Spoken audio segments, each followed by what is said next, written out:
கேள்வி நம்பர் 5. பெயர் செல்லப்பா. வேளாண்மை துறையில் மேலாளராக பணியாற்றி ஓய்வு பெற்றிருக்கிறேன். வேதாத்திரி மகரிஷியினுடைய வாழ்க வளமுடன் இயக்கத்தில் பிரம்மஞானி என்ற பட்டத்தோடு அதில் நிறைய பயிற்சிகள் பெற்றிருக்கிறேன். அந்த கருத்துக்கள் பெரும்பாலும் உங்கள் கருத்துக்களை ஒட்டு வந்தன. உருவமில்லாத ஒரு இறைவாடுகளை சொன்னதினாலும் என்னுடைய சந்தேகங்களை கூட கலந்து என்னுடைய சந்தேகங்களை விளக்க வேண்டும் என்று ஒரு நீண்ட கலந்துரையாடல் இருக்கும் என்று நினைத்தேன். அந்த ஒரு கேள்வியால் என்னுடைய கேள்வி நிறைவேறாவிட்டால் என்னுடைய கேள்விகளை மட்டும் சொல்வதற்கு நீங்கள் அனுமதிக்க வேண்டும் என்றும், இந்த கேள்விகளை அவரவர்கள் ஆங்காங்கே புரிந்து கொண்டு கேள்வி கேட்டு தலைவர் அவர்கள் எனக்கு விளையளிக்க வேண்டும் என்றும், என்னுடைய ஊர் சொந்த ஒரு கடையாளர்களால் தவ்ஹீத் என்பதில் தமிழ் அர்த்தம் என்ன சொன்னாலும் சரி, உங்கள் அமைப்பின் லட்சியம் என்ன, இஸ்லாத்தில் அனபி சாபி போன்ற பல்வேறு உட்பிரிவுகள் இதன் தொடர்புகள் என்ன, முஸ்லிம் அமைப்புகளில் தீவிரவாதம் உள்ளது, இதனை தவிர்க்க இந்த அமைப்பு உதவுமா, திருமணச் சடங்கில் பெண் மாப்பிள்ளை சந்திப்பு இல்லை ஏன், நண்பர்கள் இணைந்து பார்க்க இயலவில்லை, இது பிற மதங்களுக்கு மாறுபாடாக உள்ளது, ஒரு ஆண் பெண் ஆகியவற்றிலிருந்து மனிதனம் பெருகி பல்கியற்று என்ற கருத்தை நாம் ஏற்கவில்லை. மனிதன் 6 அறிவு படைத்தவன். ஒவ்வொரு ஊரிலிருந்து ஓரறிவாக ஈரறிவாகி 3 4 இந்த 6வது அறிவை மனிதன் சிந்திக்கிறார் என்பது கருத்து. இதில் ஒரு மனிதன் ஆண் பெண்ணில் இருந்துதான் பிறகு உருவாகி என்பதை நீங்கள் விளக்க வேண்டும். அதாவது என்னுடைய நெருங்கிய நண்பர்கள், நான் இந்த பசார்ல வானியல் தெருவை சேர்ந்து சின்ன பாலியல் இருந்தேன். அதாவது கல்பத் நாயகன் தெருவா நான் என்னுடைய தெரு. அந்த தெருவில் நீண்ட ஒரு மாநில சமுதாயத்தை சேர்ந்தவர்கள், என் சுற்றுவட்டார அனைவரும் முஸ்லிம்கள். நான் 20-30 நண்பர்களை நான் மட்டுமே இருந்து, மற்ற அனைவரோடும் நான் நெருக்கமாக இருந்தவன். ஆகவே இஸ்லாத்தை பற்றி ஓரளவு நன்கு தெரிந்தவன். அக்கால கல்யாணங்கள் இரவில் நடந்த போது இந்த பைப்பு படிப்பது, இந்த திருமண நிகழ்ச்சிகளை தான் எனக்கு ஆனந்தமாக அளிக்கும். இப்போ அந்த கலாச்சாரத்தை மாறிவிட்டது. அதே மாதிரி இந்த நண்பர்கள் மரணத்தின் போது அந்த மனைவியிடம் என் துக்கத்தை பகிர்ந்து கொள்ள வாய்ப்பளிக்கவில்லை. காரணம், இத்தாய் என்ற ஒரு சமய சடங்கை சொல்லி அந்த துக்கத்தை பரிமாறப்படவில்லை. இது ஒரு சங்கடமான விஷயமாக இருந்தது. அடுத்து பிற மதத்தில் போல இந்த பெண்கள் இயல்பாக பழகுவதற்கான வாய்ப்புகள் இல்லை. கடந்த காலங்களில் சினிமா கூட பார்க்கக்கூடாதுங்கிற கட்டுப்பாடு இருந்தது. இந்த முக்காலே பார்க்கனா தேவைதானா அப்படிங்கிறது எனக்கு ஒரு மன கஷ்டமான விஷயம். சென்னையில கலந்துக்கிறதுல பல பெண்கள் அடுத்த பேண்ட் ஷர்ட்லாம் போட்டு வர்றாங்க ஞாயிற்றுக்கிழமை. அதை சொல்ல வரல. அட்லீஸ்ட் இந்த முக்காடாவது இந்த சமுதாயத்திலிருந்து போடாமல் இருக்கலாம். சரி, அது 2 பாயிண்ட்.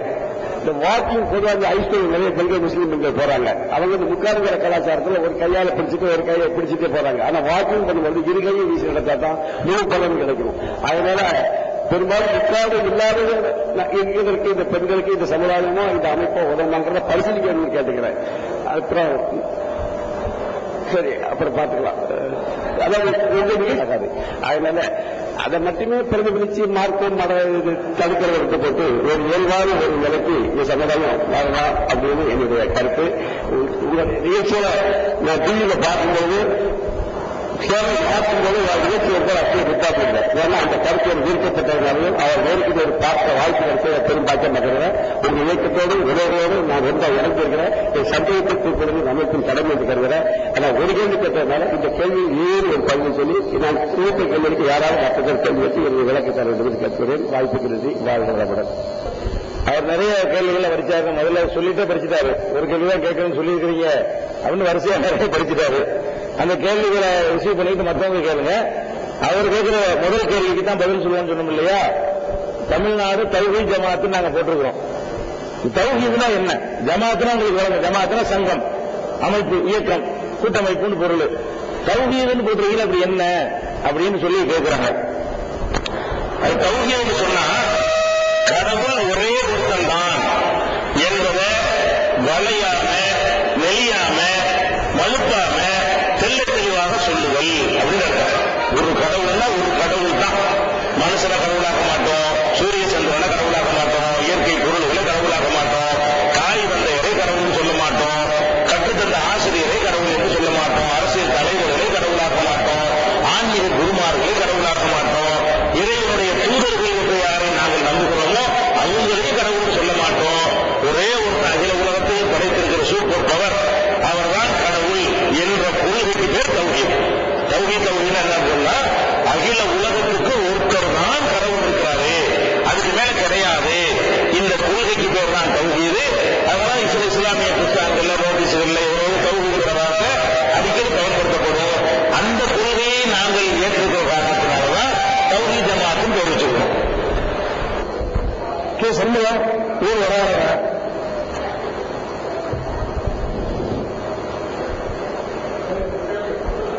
உலகை படைத்து கடவுளையும் கடவுளை படைத்தது. அதாவது உலகை படைத்தது கடவுள் என்று சொல்றீங்க, கடவுளை படைத்தது யார் தான் அவருடைய கேள்வி. முதல்ல எந்த ஒரு கேள்விக்குமே ஒரு முடிவு வந்து நிற்கும். கடவுளை படைத்தது யாருன்னு சொல்லுகிறார் சொன்னது வைங்க, அவரை படைத்தது யாருன்னு இன்னொரு கேள்வி இருக்கும். அவரை சொன்னவங்க என்ன செய்வோம், அவரை படைத்தது யாரு, இதுக்கு வந்து முடிவே கிடையாது. எல்லாமே ஒரு எண்கள் வந்து நிக்கணும். இப்ப கடவுளை பற்றி நம்ம முடிவெடுக்கிறதுக்கு காரணம் என்னன்னு சொன்னா, கடவுள் இருக்கிறாரு அப்படின்னு முடிவெடுக்கிறதுக்கு என்ன காரணம்? சில பேர் சொல்லுவாங்க நம்ம கடவுளை பார்த்தோமா, பார்க்கல. நீங்கள் பார்க்கல, நான் பார்க்கல, எந்த மதத்தினுடைய ஞானிகளும் பார்க்க கிடையாது. இப்ப கடவுளை பார்க்காம இருக்கும்போது அவர் பேசுறத காதல கேட்டோமா, இல்ல. அப்ப கடவுளை நம்ம பார்த்ததும் கிடையாது, அவர் பேச்ச கேட்டதும் கிடையாது, அவரை தொட்டு பார்த்ததும் கிடையாது. அப்ப எப்படி போய் கடவுள் இருக்குன்னு நினைக்கிறீங்க என்கிற ஒரு கேள்வியின் வெளிப்பாடாகத்தான் இந்த கடவுள் இல்லை என்று சொல்வதற்கு இந்த கேள்வி கேட்பாங்க. கடவுள் இருக்குங்கிறீங்கல்ல, அந்த கடவுள் இருக்குன்னு சொன்னா அப்ப அதை கொடுத்தது யாரு அப்படின்னு கேட்பாங்க. சரி விட்டுருவோம், பேச்சு விட்டுருவோம், கடவுள் இல்லை வச்சுக்கோங்க. கடவுளோட எப்படி இந்த உலகம் உண்டானது அப்படின்னு சொன்னா அதுக்கு என்ன சொல்லுவாங்கன்னா, ஒரு செல் பிராணி இருந்தது, அது வந்து 2 செல்லா மாறியது, அது அப்படியே நிறைய விருத்தியானது அப்படின்னு சொல்லிட்டு வருவாங்க.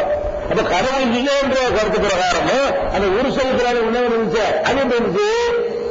கடவுள் இருக்கும் போது கேட்கிற அதே கேள்விய கடவுள் இல்லைங்கிறவங்க ஒரு தோக்கம் சொல்லுவாங்கல்ல, கடவுள் இல்லைங்கிறவங்களும் உலகத்துக்கு ஒரு தோக்கத்தை சொல்லுவாங்க. தண்ணியில இருந்து உலகம் வச்சிருக்கு, தண்ணி யாத்திருக்கு அவசியமா இல்ல, தண்ணி எப்படி வந்து வருமா இல்லையா? எதையாவது கஷ்டம் சொல்லுவாங்களா இல்லையா? கடவுள் இல்லைங்கிறவங்களும் என்ன செய்வாங்க, மனுஷன் குரங்குல சரி குரங்கு இருந்து வந்துச்சு, குரங்கு பள்ளியில இருந்து வந்துச்சு, சரி பள்ளி இருந்து வந்துச்சு, அது அப்படி சொல்லிக்கிட்டே போய் கடைசியில எதையாவது ஒண்ணு ஸ்டார்டிங்ல சொல்லுவாங்கல்ல, அதுக்கு மேல அவங்க போக வேண்டாது. அப்ப நம்ம திருப்பி கேட்போம், இவர் தடுக்கிறது யார், இது எப்படி வந்துச்சு, இது இதுதான் ஃபர்ஸ்ட்ங்களா, ஏதாவது ஃபர்ஸ்ட் சொல்லணும்ல. எதை இவர்கள் ஃபர்ஸ்ட் என்று சொல்லி வருகிறார்களோ அந்த ஃபர்ஸ்ட் நம்ம கேள்வி கேட்போம், இதுக்கு முந்தினது எது, இது எதிலிருந்து வந்தது? மனுஷன் குரங்கு வந்தால் ஆன்சர் பண்ணுங்கல்லப்ப, இந்த அனுபவம் அது சொல்லி பார்ப்போம். இப்ப கடவுள் இருக்குங்கிறத எந்த கேள்விக்கு பதில் சொல்ல முடியாம நிக்கிறானோ, கடவுள் இல்லைங்கிறவனும் அதே மாதிரி கேள்விக்கு பதில் சொல்ல முடியாம நிற்கிறான். அதனால இது வந்து கடவுள் இல்லை என்ற ஒரு வாதத்திற்கு ஒரு பதிலாக ஆகாது. அப்போ கடவுள் இருக்கிறவங்க எப்படி முடிவு பண்றோம் அப்படின்னு சொன்னா, நாம வந்து பகுத்தறிவாதிகள். பகுத்தறிவு தெரியுமா? கண்ணால பார்க்கறது மட்டும் நம்புறவங்க பகுத்தறிவு இல்லை.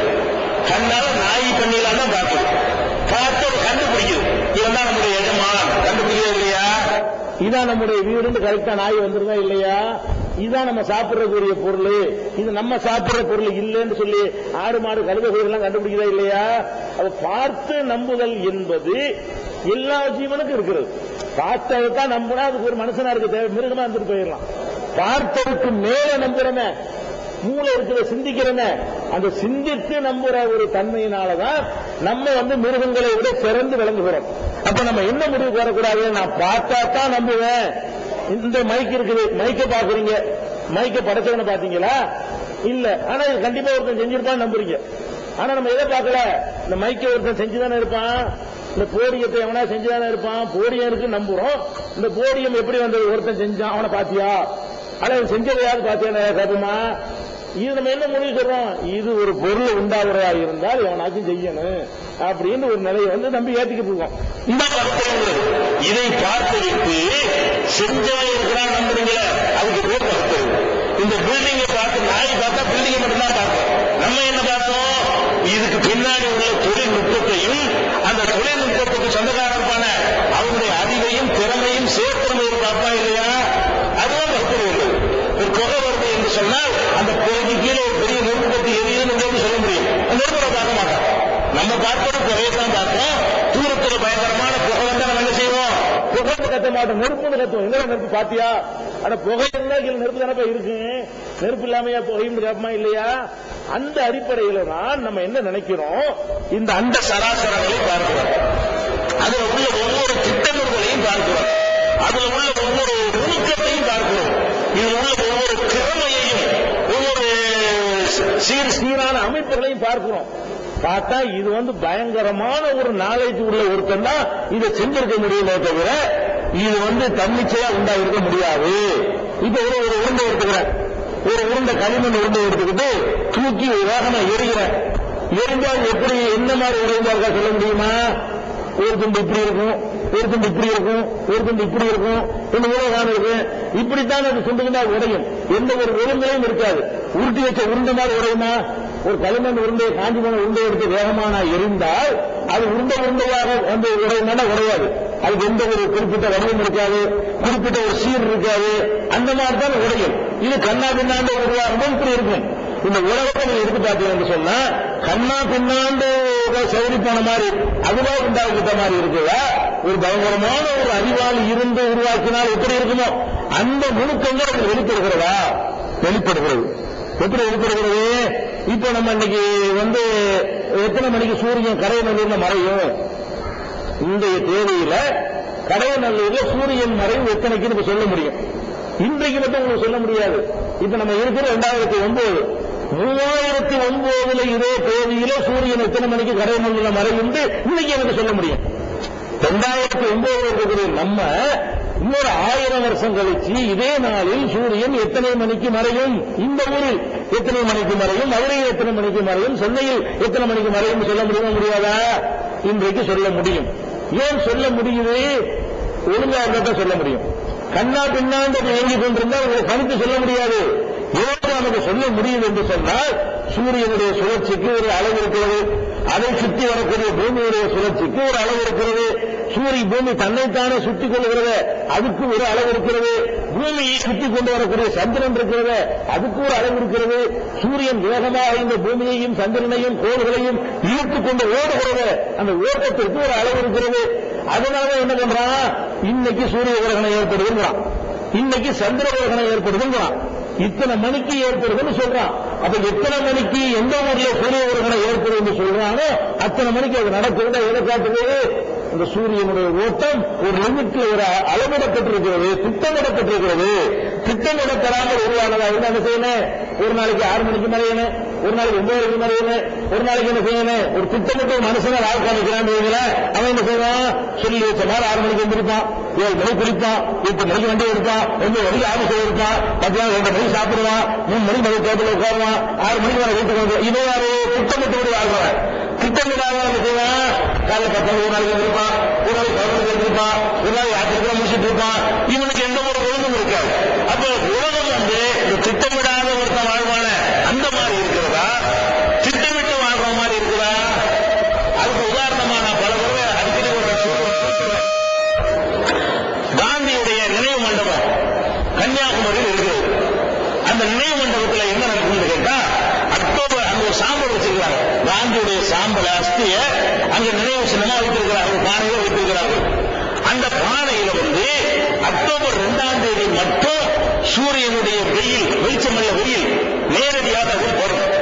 அக்டோபர் 2ஆம் தேதிக்கு மட்டும் அந்த வெயில் படும். அக்டோபர் 1 படாது, அக்டோபர் 3 படாது, 364 5 நாள்ல படாது. 364 நாட்கள் என்ன செய்யாது? படவே படாது. அப்ப எப்படி இந்த நாள் பானையை வச்சிருக்கிறான்? இந்த அக்டோபர் 2க்கு சூரியன் எங்க இருந்து கலைக்கலாம். அக்டோபர் 2க்கு இந்த பானையில் இருந்து எத்தனை டிகிரியில அந்த சூரியன் இருக்கும் என்று கணித்து அதுக்கு நேரம் அந்த மேல உள்ள ரூஃப்ல முகத்துல ஓட்டையை போட்டு சூரியனை கிராஸா ஓட்டை போட்டு நிறைய அவங்க செஞ்சு வச்சிருக்கான். அப்ப இவ்வளவு துல்லியமா இவன் கணிக்கிறான்னா இவனுடைய திறமையா? அந்த மாதிரி அது இயங்குறதா? அந்த மாதிரி இயங்குகிறது. ஒருத்தன் வண்டியை கார் எடுத்து ஓட்டுறான், பஸ்ல ஓட்டிட்டு இருக்கான், டிரைவர் ஓட்டுறான், இங்கிருந்து கடையில் இருந்து மதுரைக்கு போகணும், மதுரைக்கு போற பஸ்ல ஏறி உட்காந்துட்டோம், திடீர்னு என்ன செய்யலாம்? 100 கிலோமீட்டர் வேகமா போறான், திடீர்னு 40 போடுறான், திடீர்னு 20 போறான், திடீர்னு 50 போறான், 5 நிமிஷம் 50, 5 நிமிஷம் 40, 5 நிமிஷம் 100, 5 இப்படி போனான்னு சொன்னா இவன் எவ்வளவு நேரத்தில் போகணும் சொல்ல முடியுமா? சொல்ல முடியாது. ஏன்னா ஒரு நிர்ணயம் இல்லையே. கணவன் போறானே, இன்னொரு டிரைவர் இருக்கிறான், 40 கிலோமீட்டர் பிடிச்சாங்க, 40க்கு 39 வர மாட்டேங்கிறான், 41 வர மாட்டேங்கிறான், அந்த வேகத்திலே போறான். இங்க உட்கார்ந்து சொல்லலாம் இவன் கரெக்டா இத்தனை மணிக்கு சேர்ந்துருவான்னு சொல்லலாம். வண்டி இருக்கிற ஆண் இருந்தா, டிராபிக் ஆண் இருந்தா, அப்ப எதுக்கு சொல்லணும்? அப்ப திட்டமிட்டு தீர்மானித்து இந்த உலகம் இயங்கிக் கொண்டிருப்பதை பூமியை வச்சு வச்சு பார்க்கிறோம், சூரியனை வச்சு பார்க்கிறோம், செவ்வாயை வச்சு பார்க்கிறோம், சுக்கிரனை வச்சு பார்க்கிறோம். இன்னும் சொல்ல போனால் அதை விட ஒரு பெரிய அதிசயம் தெரியுமா, இந்த உலகம் எப்படி உண்டானதுன்னு பார்க்கும்போது இப்போ விஞ்ஞானிகள் சொன்னா பெருவெடிப்பு கொள்கையினால உண்டானது. பெருவெடிப்பு கொள்கைனா என்ன? இந்த சூரியன், சந்திரன், இந்த அனைத்து கோள்களும் ஒரு பொருளாக இருந்தது. அந்த ஒரு பொருள் வெடித்துத்தான் இவ்வளவு உண்டானதுன்னு சொல்றான். அந்த ஒரு பொருள் என்னன்னு பார்த்தீங்கன்னா அது ஒரு அணுவாக இருந்ததுங்கிறான். அந்த அணுவுக்கு உள்ள இன்னொரு இருந்தது. அப்பதான் அந்த விஞ்ஞானிகள், இப்போ உள்ள விஞ்ஞானிகள் லேட்டஸ்டா சொல்றான், ஒரு படைப்பாளன் இல்லாமல் இந்த உலகம் உண்டா இருக்க முடியாது. குர்ஆன் கூறும் அறிவியல் உண்மைகள் ஒரு நூல்ல இது பற்றி தெளிவாக தகுந்த ஆதாரங்களோட விஞ்ஞான கண்டுபிடிப்புகளோட இன்றைய விஞ்ஞானிகளுடைய முடிவே கடவுள் இருக்கிறான் என்பதுதான். அந்த காலத்து விஞ்ஞானிகள் தான் கடவுள் இல்லைன்னா கடவுளை நம்பினால்தான் அந்த விஞ்ஞானமே சரியா வரும் அளவுக்கு அந்த நூல் எழுதப்பட்டிருக்கிறது. நம்முடைய சகோதரருக்கு நூல் இருக்கு. அந்த நூல் அந்த சகோதரர் அன்பிற்காக தரப்படும் குர்ஆன் கூறும் அறிவியல் உண்மை. அதை பார்த்து நீங்க கூறுவதும் தெரிஞ்சுக்கிறீங்க. ஆனா இந்த கேள்வி எல்லாத்தையும் வரும். அடுத்த கேள்வி. என்னுடைய ஊர் புளியங்குடி பரமசிவன்.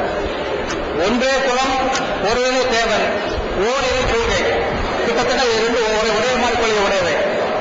ஒருவனுக்கு ஒருத்தி என்ற கொள்கையை நாங்கள் பின்பற்றும் பொழுது ஒரு மனிதன் 4 பேர்களை ஒரே சமயத்தில் திருமணம் செய்து கொள்ளலாம் என்று இஸ்லாம் கூறுகிறது. இது எந்த காலத்தில் ஏற்பட்டது, யாரால் ஏற்படுத்தப்பட்டது, இதன் அங்கீகாரம் என்ன, பொது சிவில் சட்டத்தை இஸ்லாம் ஏற்றுக்கொள்கிறதா? அதாவது ஒருவனுக்கு ஒருத்தி அப்படிங்கிறது தான் ஒரு சரியான ஒரு நிலைப்பாடு. அதை நாங்கள் எல்லாம் கடைபிடித்து வாழ்கிறோம்.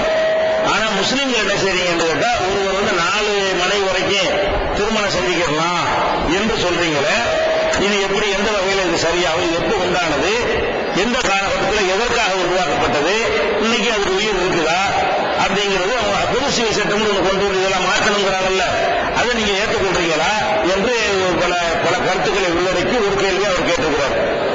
இந்த ஒருவனுக்கு ஒருத்திங்கிறது இருக்குல்ல, அது ஒரு அழகான தத்துவம் தான். அதுல மாற்று கருத்தே கிடையாது. ஒருவனுக்கு ஒருத்தின்னு இருந்தாதான் என்ன செய்ய, அது ஒழுங்காகவும் சரியாகவும் இருக்கும். எது வரைக்கும் அது சரியா இருக்குன்னு கேட்டா, ஆண்களும் பெண்களும் சம எண்ணிக்கையில் இருந்து எந்த ஒரு பெண்ணுக்கும் வாழ்க்கை கிடைக்காது என்ற நிலை இல்லாம இருந்து அந்த மாதிரியான ஒரு நிலவரை இருந்தால் ஒருவனுக்கு ஒருத்திங்கிறதா சரியா வரும். அதுல மாற்று கருத்து கிடையாது. ஆனா நம்ம உலகத்தில் பார்க்கிறோம், இந்த ஒருவனுக்கு ஒருத்தி என்பது எல்லா சமுதாயங்களையும் தோற்று இருக்கிறது, எல்லா மதங்களையும் தோற்று போயிருக்கிறது. எல்லா மதத்திலையுமே இந்து மதத்தை எடுத்துக்கொண்டீர்களேயானால் ஒரு விளக்கத்திற்கு அமர்சிக்கிறதுக்காக கிடையாது. இந்து மதத்தை எடுத்துக்கொண்டீர்களேயானால் ராமர் மட்டும்தான் ஏகபத்தினி விரதம் உள்ளவர்னு சொல்லுவாங்க, ராமரை மட்டும்தான் சொல்லுவாங்க. ஆனா முருகனை எடுத்துக்கொண்டீர்களேயானால் அவருக்கு வள்ளி தெய்வான 2 மனைவிகள் இருந்ததாகத்தான் செய்றாங்க. அங்கேயே தோற்று போயிருக்கல. இந்த ஒருவனுக்கு ஒருத்திங்கிறது அவங்கள்ட்டே தோற்று போயிருக்கு. அவருக்கு ஏன் வள்ளி மட்டும் இருக்க வேண்டிய தெய்வான ஒண்ணு என்னத்துக்கு? அது தெய்வானதான் முதலா தெய்வான மட்டும் வச்சுக்க வேண்டியதானே. வள்ளி என்னத்துக்கு? கிருஷ்ணர் இருந்தாரு, அவருக்கு தாமா இருக்கும். அவருக்கு அவரை என்ன செய்யல, ஒன்றை கொண்டு அவர் போதமாக்கி கொள்ள முடியவில்லை. அதே மாதிரி கிறிஸ்தவ மதத்தில் பைபிள் எடுத்துக்கொண்டிருக்கிறானால் ஆபிரகாமா இருந்தாலும், இஸ்ரவேலா இருந்தாலும், தாவீது ராஜாவா இருந்தாலும், சாலமோனாக இருந்தாலும் அவங்கெல்லாம் ஒன்றுக்கு மேற்பட்ட மனைவியோடு வாழ்ந்திருக்கிறாங்க. அப்படி மனைவியோட வாழாவிட்டால் கூட இன்றைக்கு நீங்கள் வாழ்கிற உலகத்தில் ஒன்றுக்கு மேற்பட்ட பெண்களோடு உறவு கொண்டவர்களாகத்தான் ஆண்கள் இருக்கிறார்கள். அதிகமானது கல்யாணம் என்ன பண்ணாமல் இருப்பார்கள் தவிர கணிசமான ஆண்கள் என்ன செய்யறாங்கன்னு கேட்டா, ஒருவனுக்கு ஒருத்திங்கிறத வரட்டு தத்துவமா சொல்லிக் கொடுறாங்களே தவிர நடைமுறையில பார்த்தீங்கன்னு சொன்னா அங்கங்க பெண்கள் விபச்சார விடுதியில மாட்டப்படுறாங்க. விபச்சார விடுதியில அந்த பெண்கள்கிட்ட போய் அந்த சுகாம பெண்கள் ஆம்புறாங்க, அவனுக்கு கொண்டாடி என்ன செய்வாங்க, அவனுக்கு ஒரு மனைவி இருந்தும் கூட கல்யாணம் பண்ணியும் கூட அவன் என்ன செய்யறான், இந்த மாதிரியான ஒரு தவறான பெண்கள்கிட்ட அடிக்கடி போகக்கூடியவனை நீங்க உலகத்தில் பார்க்கிறீங்க. ஊருக்கு உலகத்துக்கும் தெரியாம சின்ன ஊரு என்று தனியா செட்டப் செய்து கொண்டு மனைவின்னு சொன்னாத்தானே சிக்கல். நாங்க மனைவின்னு சொல்ல மாட்டோம், வேற மாதிரி நாங்க வச்சுக்கிறோம் என்று வைப்புகள் வைத்திருக்கக்கூடியவர்கள் எல்லா சமுதாயங்களையும் அதிகமாக முஸ்லீம்கள் நாங்கள் வைப்பு அதிகமாக இருக்காது. சட்டப்படி அனுமதிகள் கொண்டு போவோம், அதான் செய்ய விரும்புகிறேன் சொன்னா அந்த வைப்பாக வைத்து மரணிக்கு மௌத்துல மரணத்துல எல்லாம் சமமா தான் இருப்பாங்க. ஆனா திடீர் மரணங்கள் சில இருக்கிறது, போர்க்களங்கள், போராட்டங்கள், இதுல எல்லாம் யார் சாகுவா? நாமளா சாகும். ஒரு இந்தியாவுக்கு பாகிஸ்தானுக்கு நடக்குது, இங்க இருந்து செத்தாலும் நல்ல சோல்ஜர் வீரன் தான் சாகுவான், அங்க செத்தாலும் நல்ல போராட்டம் திடீர்னு இந்திய தரப்புல ஒரு 10,000 பேரை சேர்த்துட்டாங்க வைங்க, பாகிஸ்தான் தரப்புல ஒரு 20,000 பேரை சேர்த்துட்டாங்க வைங்க, அந்த 20,000 பேருடைய கொண்டாட்டி திடீர்னு நிற்பாள, திடீர்னு 7 வயசுக்காரி ஏற்பாள, திடீரென்று சொல்லி இந்த மாதிரி இழப்புகள் வரும் பொழுது அவங்க பொருள் அடிக்கக்கூடிய நிலைமை ஏற்படுகிறது. அவங்க என்ன பண்ணுவாங்க, நம்மளை கட்டிக்கிறது வரமாட்டாங்கன்னு யோசிப்பாங்க. வரலன்னா என்ன செய்வாங்க, குடும்பத்தில் உள்ள ஆண்களை போய் என்ன செய்வாங்க, கொட்டி போட்டு எது தப்பு தவிர நம்ம கொண்டுவாங்க. சில பேர் கட்டுப்பாடா இருந்தாலும் சில பேர் கட்டுப்பாடா இருக்க மாட்டாங்க. அவர்களால் பல விதமான பிரச்சனை வருமா இல்லையா? அப்ப ஒரு பெண்ணும் பல ஆண்களுக்கு போகக்கூடிய நிலைமை உண்டானால் அது எய்ட்ஸ் உண்டாகும். எய்ட்ஸ் ஆம்பளைனால வரவே வராது, தெரிஞ்சுக்கிறேன். எய்ட்ஸ்ங்கிறாங்களே, ஆண்களால் எய்ட்ஸ் வருவதற்கு எந்த மருத்துவத்திலும் சாத்தியமே கிடையாது. ஒருத்திக்கு ஒருவன் மீறப்பட்டால் மட்டும்தான் எய்ட்ஸ் வரும். ஒருவனுக்கு ஒருத்தி மீறப்பட்டால் எய்ட்ஸ் வராது. அப்படின்னா சவுதி அரேபியா அமெரிக்கா வந்திருக்கிறோம், எல்லாம் 2-3 நாள் கட்டிட்டு இருக்கலாம், ஒருத்தர் போய் எய்ட்ஸ் கிடையாது. அப்ப எய்ட்ஸுக்கு முக்கிய காரணம் என்ன? பெண்கள் தான் வாங்கக்கூடியவங்களா இருக்கிறாங்க, ஆண்கள் வந்து கொடுக்கிறவங்களா இருக்கிறார். இல்ல ஒரு சுகத்தை நான் சொல்லவில்லை, ஒன்றிலும் சேரக்கூடிய நேரத்தில் ஆணிடமிருந்து வெளிப்படக்கூடிய அந்த விந்து வந்து பெண்ணுடைய அந்த பகுதியில் காயும் பொழுது இப்படி பலவையுடையது அதுல சேரக்கூடிய நேரத்தினால்தான் அங்கே கிருமி உண்டாகிறது. உண்டான பிறகு ஒரு ஆம்பளை போனால்தான் அவர் மூலமாக இவருக்கு தொத்துக்கிறது. ஆம்பளையினால் எய்ட்ஸ் வர வராது. நல்லா தெரிஞ்சுக்கிறேன். விஞ்ஞானப்படி எந்த டாக்டர் வேணாலும் கேளுங்க, எந்த அறிஞர்கிட்ட வேணாலும் கேளுங்க, எய்ட்ஸ் பற்றி ஆய்வு செய்யக்கூடிய இடத்த வேணாலும் கேளுங்க. ஒரு ஆம்பளை 100 கும்பையில வரிசையா போயிட்டு இருந்தான்னா அவனுக்கு எய்ட்ஸ் வராது. அது கும்பலுக்கு எய்ட்ஸ் இல்லை என்றார். ஒரு கும்புல 4 பேருக்கு போனால் அவனுக்கு எய்ட்ஸ் வரும். இதான் மேட்டர். அப்ப என்ன நம்ம கவனிக்கணும்? அப்ப இந்த நிலைக்கு வந்து இந்த ஆம்பளைக்கு வந்து சரியான வடிகால் கொடுக்கல என்று சொன்னா, பஸ் ஸ்டாண்ட்லயே லாட்ரின் அழைக்கிறாங்க, அல்லது விவசாயிகள் இருந்து போர்டு போட்டு செய்யறாங்கல்ல, அந்த மாதிரி விடுதிகளுக்கு இவன் போக ஆரம்பித்தால் அவன் பல பேருக்கு போனவளாக இருந்தால் அவர்களிலிருந்து இவன் எய்ட்ஸை வாங்கி கொண்டு வந்து கட்டில கொண்டாடி கொடுத்துருவான். அவனுக்கு எய்ட்ஸ், அவன் கொண்டாடிக்கிட்டு எய்ட்ஸ் வந்துருச்சுன்னா பழகும். அப்ப அது வரப்பதான் என்ன செய்யும்? இஸ்லாம் என்ன பண்ணுது? அதை பேலன்ஸ் இல்லாம இருக்குது. இஸ்லாம் வந்து கடவுள் படைச்சவர்கள் எல்லாம் தெரியும்ல, நம்மளுடைய வித்தியாசம் தெரியும். பெண்கள் முன்னாடியே முதிர்ச்சடைவது தெரியும், ஆண்கள் தாமதம் முதிர்ச்சடைகிறாங்கன்னு தெரியும். ஆண்களுடைய ஆசை கொஞ்ச நாள் நீடிக்கிறது தெரியும், பெண்கள் ஆசை சீக்கிரமே முடிஞ்சு போறது கடவுளுக்கு தெரியும். இதெல்லாம் கவனிச்சவர் என்ன பண்றாருன்னு கேட்டா, அதே உனக்கு ஒண்ணுக்கு மேல தேவைங்கிற மேல வந்தா விபச்சாரம் தொலைவாக, தப்பாத்தி வச்சுட்டு போவாங்க, கண்டக்டர்கள் மேலாக முறைப்படி கல்யாணம் பண்ணிக்கிற திராணி என்ன பண்ணிக்க, அது தடுக்கிறாங்க. தற்போது அதை செய்வான். இது இல்லை என்று நீங்கள் சொன்னால் அதைத்தான் அவன் செய்வான். அப்ப அந்த மாதிரி நான் விபச்சாரம் தான் செய்வேன், நான் கெட்டுத்தான் போக வேண்டி இருந்தா நீ பாட்டு கண்ட ஆலோசனையும் போய் ஏதாவது செஞ்சு அங்கிருந்து நோயை வாங்கிட்டு வந்து உங்க டாட்டி கொடுத்து நாசமாக்கப்படாத, முறையா கல்யாணத்தை பண்ணிட்டு போ அப்படின்னு சொன்னால் அது முறைப்படுத்துவதற்கு தான் இஸ்லாம் என்ன செய்யுங்க அனுமதி. இன்னும் சொல்ல போனால் இப்படி சொல்லும் பொழுது அந்நிய பெண்களை நாடக்கூடியவர்கள் குறைந்துருவாங்க. எப்படி விபச்சாரத்துக்கு போனா நம்ம எதுவும் சுமக்க வேண்டியதில்லை, அவளுக்குரிய காசு கொண்டு போயிட்டு இருக்கலாம். அவளை சுமக்கணும் காலமெல்லாம் சுமக்க வேண்டியதில்லை. அவள் பெறக்கூடிய பிள்ளைகளை நம்ம சுமக்கணுமா? சுமக்க வேண்டியதில்லை. அப்ப சுமக்கிறதுக்கு ஒண்ணும் இல்லை.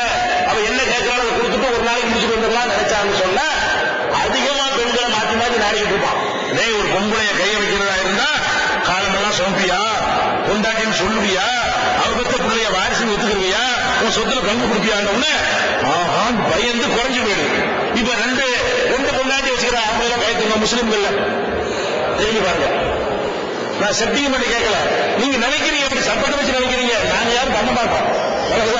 நாங்க என்ன செய்வோம், எவனுக்கு இப்படிதான் பத்திரிகை எதுக்கு நான் சொல்றேன் கேட்டா எங்களுக்கு பயம் உண்டாகும். அந்த பண்ண பொண்ணு போய் நாசமாக்கிறதா ஒழுங்கா பண்றதா பண்ணுமா அவன் அடுத்த பொண்ணு நான் வந்து பயப்படுறான். ஆஹா இன்னொரு பொம்பளையை கையை பிடிக்கிறதா இருந்தா கல்யாணம் பண்ணுறாங்க, சரிப்பட்டு வராது, காலமெல்லாம் ஒன்னே கட்டிட்டு மாறிக்க முடியல, இன்னொரு சரிப்பட்டு வருமானு பயந்துகிட்டு யாருமே பண்ண மாட்டாங்க. இந்த ஒட்டுமொத்த சபையில ஒருத்தர் இருக்கலாம், அல்லது 2 பேர் இருக்கிறாங்க. இந்த அளவு தான் இருக்கிறது. அதே நேரத்தில் மத்திய அரசாங்கத்தில் ஒரு புள்ளி விவரம் போட்டிருக்காங்க. பலதார மனம் செய்த இந்துக்கள் எவ்வளவு, பலதார மனம் செய்த மேல் சாதிக்காரர்கள் எவ்வளவு, பலதார மனம் செய்த பழங்குடி மக்கள் எவ்வளவு, பலதார மனம் செய்த முஸ்லீம் எவ்வளவு பட்டியல் போட்டிருக்கிறாங்க. ஆனா அது ஒரு பட்டியல் ஒரு மோசடி பட்டியல் தான். என்ன பட்டியல்? பலதார மனம் செய்த இந்துக்கள் அவங்க இந்துக்கள் தான், மேல் சாதி மக்கள் அவங்க இந்துக்கள் தான். பிரிக்கிறாங்க. பலதார மனம் செய்த இந்துக்கள் சொன்னாலும் அவங்க இந்துக்கள் தான். பலதார மனம் செய்த உயர் சாதி மக்கள் அவங்க யாரு? அவங்க இந்துக்கள் தான். பலதார மனம் செய்த பழங்குடி மக்கள் அவங்க இந்துக்கள் தான். இந்த 3ஐயும் சேர்த்து பார்த்தீங்கன்னு சொன்னா அவங்க 80% மேல இருக்கிறாங்க. முஸ்லிம்களையும் மற்றவங்களை எடுத்துக்கிட்டீங்கன்னு சொன்னா அவங்க 20% வரை இல்ல. அந்த அளவுக்கு சதவீதத்தில் ரொம்ப கம்மியாக முஸ்லிம்கள் தான் பலதாரமான செய்யறாங்க. இது புரிஞ்சுக்கிறதுக்கு நான் உங்கள்கிட்ட கேட்கிறேன். முஸ்லிம்கள் உங்களுக்கு சில தலைவர்கள்லாம் தெரியும், அப்படி கற்பனை பண்ணி பாருங்க. முஸ்லிம்ல பிரபலமான தலைவர்கள் இருப்பாங்க. அந்த தலைவர்கள் யாராவது 2 கல்யாணம் பண்ணதாக உங்களுக்கு தெரியாம பாருங்க. நீ தலைவர் அப்படி கற்பனை பண்ணி பாருங்க. என்னை கூட லிஸ்ட்ல தான் வச்சுக்கோங்க. ஆனா இருக்காது. ஆனா அப்படி முஸ்லீம் எல்லாம் தலைவர் எடுத்து பாருங்க. நம்ம நாட்டு முதலமைச்சர் இருக்காரு, அவர் முஸ்லீமா? அவங்க 2 வச்சிருக்காரு.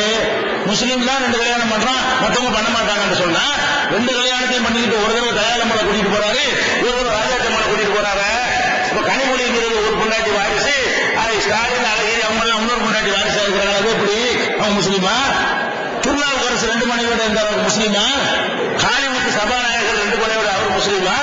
ராம்விலாஸ் பஸ்வான் வந்து 2 மனைவியோட வாழ்றாரு, அவர் என்ன முஸ்லீமா? பட்டியல் போட்டுட்டு அமர்ந்து முஸ்லீம் தலைவர்கள் யாரும் ஒண்ணுக்கு மேல கிடையாதுங்க. முஸ்லீம் அல்லாத தலைவர்கள் வந்து அவங்க தலைவர்களை பிரிஞ்ச கீழே தான் இருக்கு. சும்மா சொல்றது இஸ்லாத்தை விமர்சிக்கிறாங்க, சும்மா என்ன செய்யறது? எல்லாம் 4 நாள் கட்டிட்டு இருக்கிறாங்க. எவங்க கட்டிட்டு யாருக்கு முடியும்? விபச்சாரம் தான் நான் பண்ணுறோம், எனக்கு பயமா இருந்தா நான் கல்யாணம் தான் பண்றோம். இஸ்லாம் என்ன சொல்றது? கட்டுப்பாடா இரு, ஒரு மனைவியோட வாழ்க்கை அவருக்கு சந்தோஷப்படுத்தி அவருக்கே சந்தோஷப்படுத்த ஒரு வக்கு இல்லாட்டி இன்னொன்னு நாடாத, அது எல்லாம் இஸ்லாம் சொல்லுது. அது எனக்கு கிடைக்கல, நான் கெட்டுதான் போயிடுவேன்.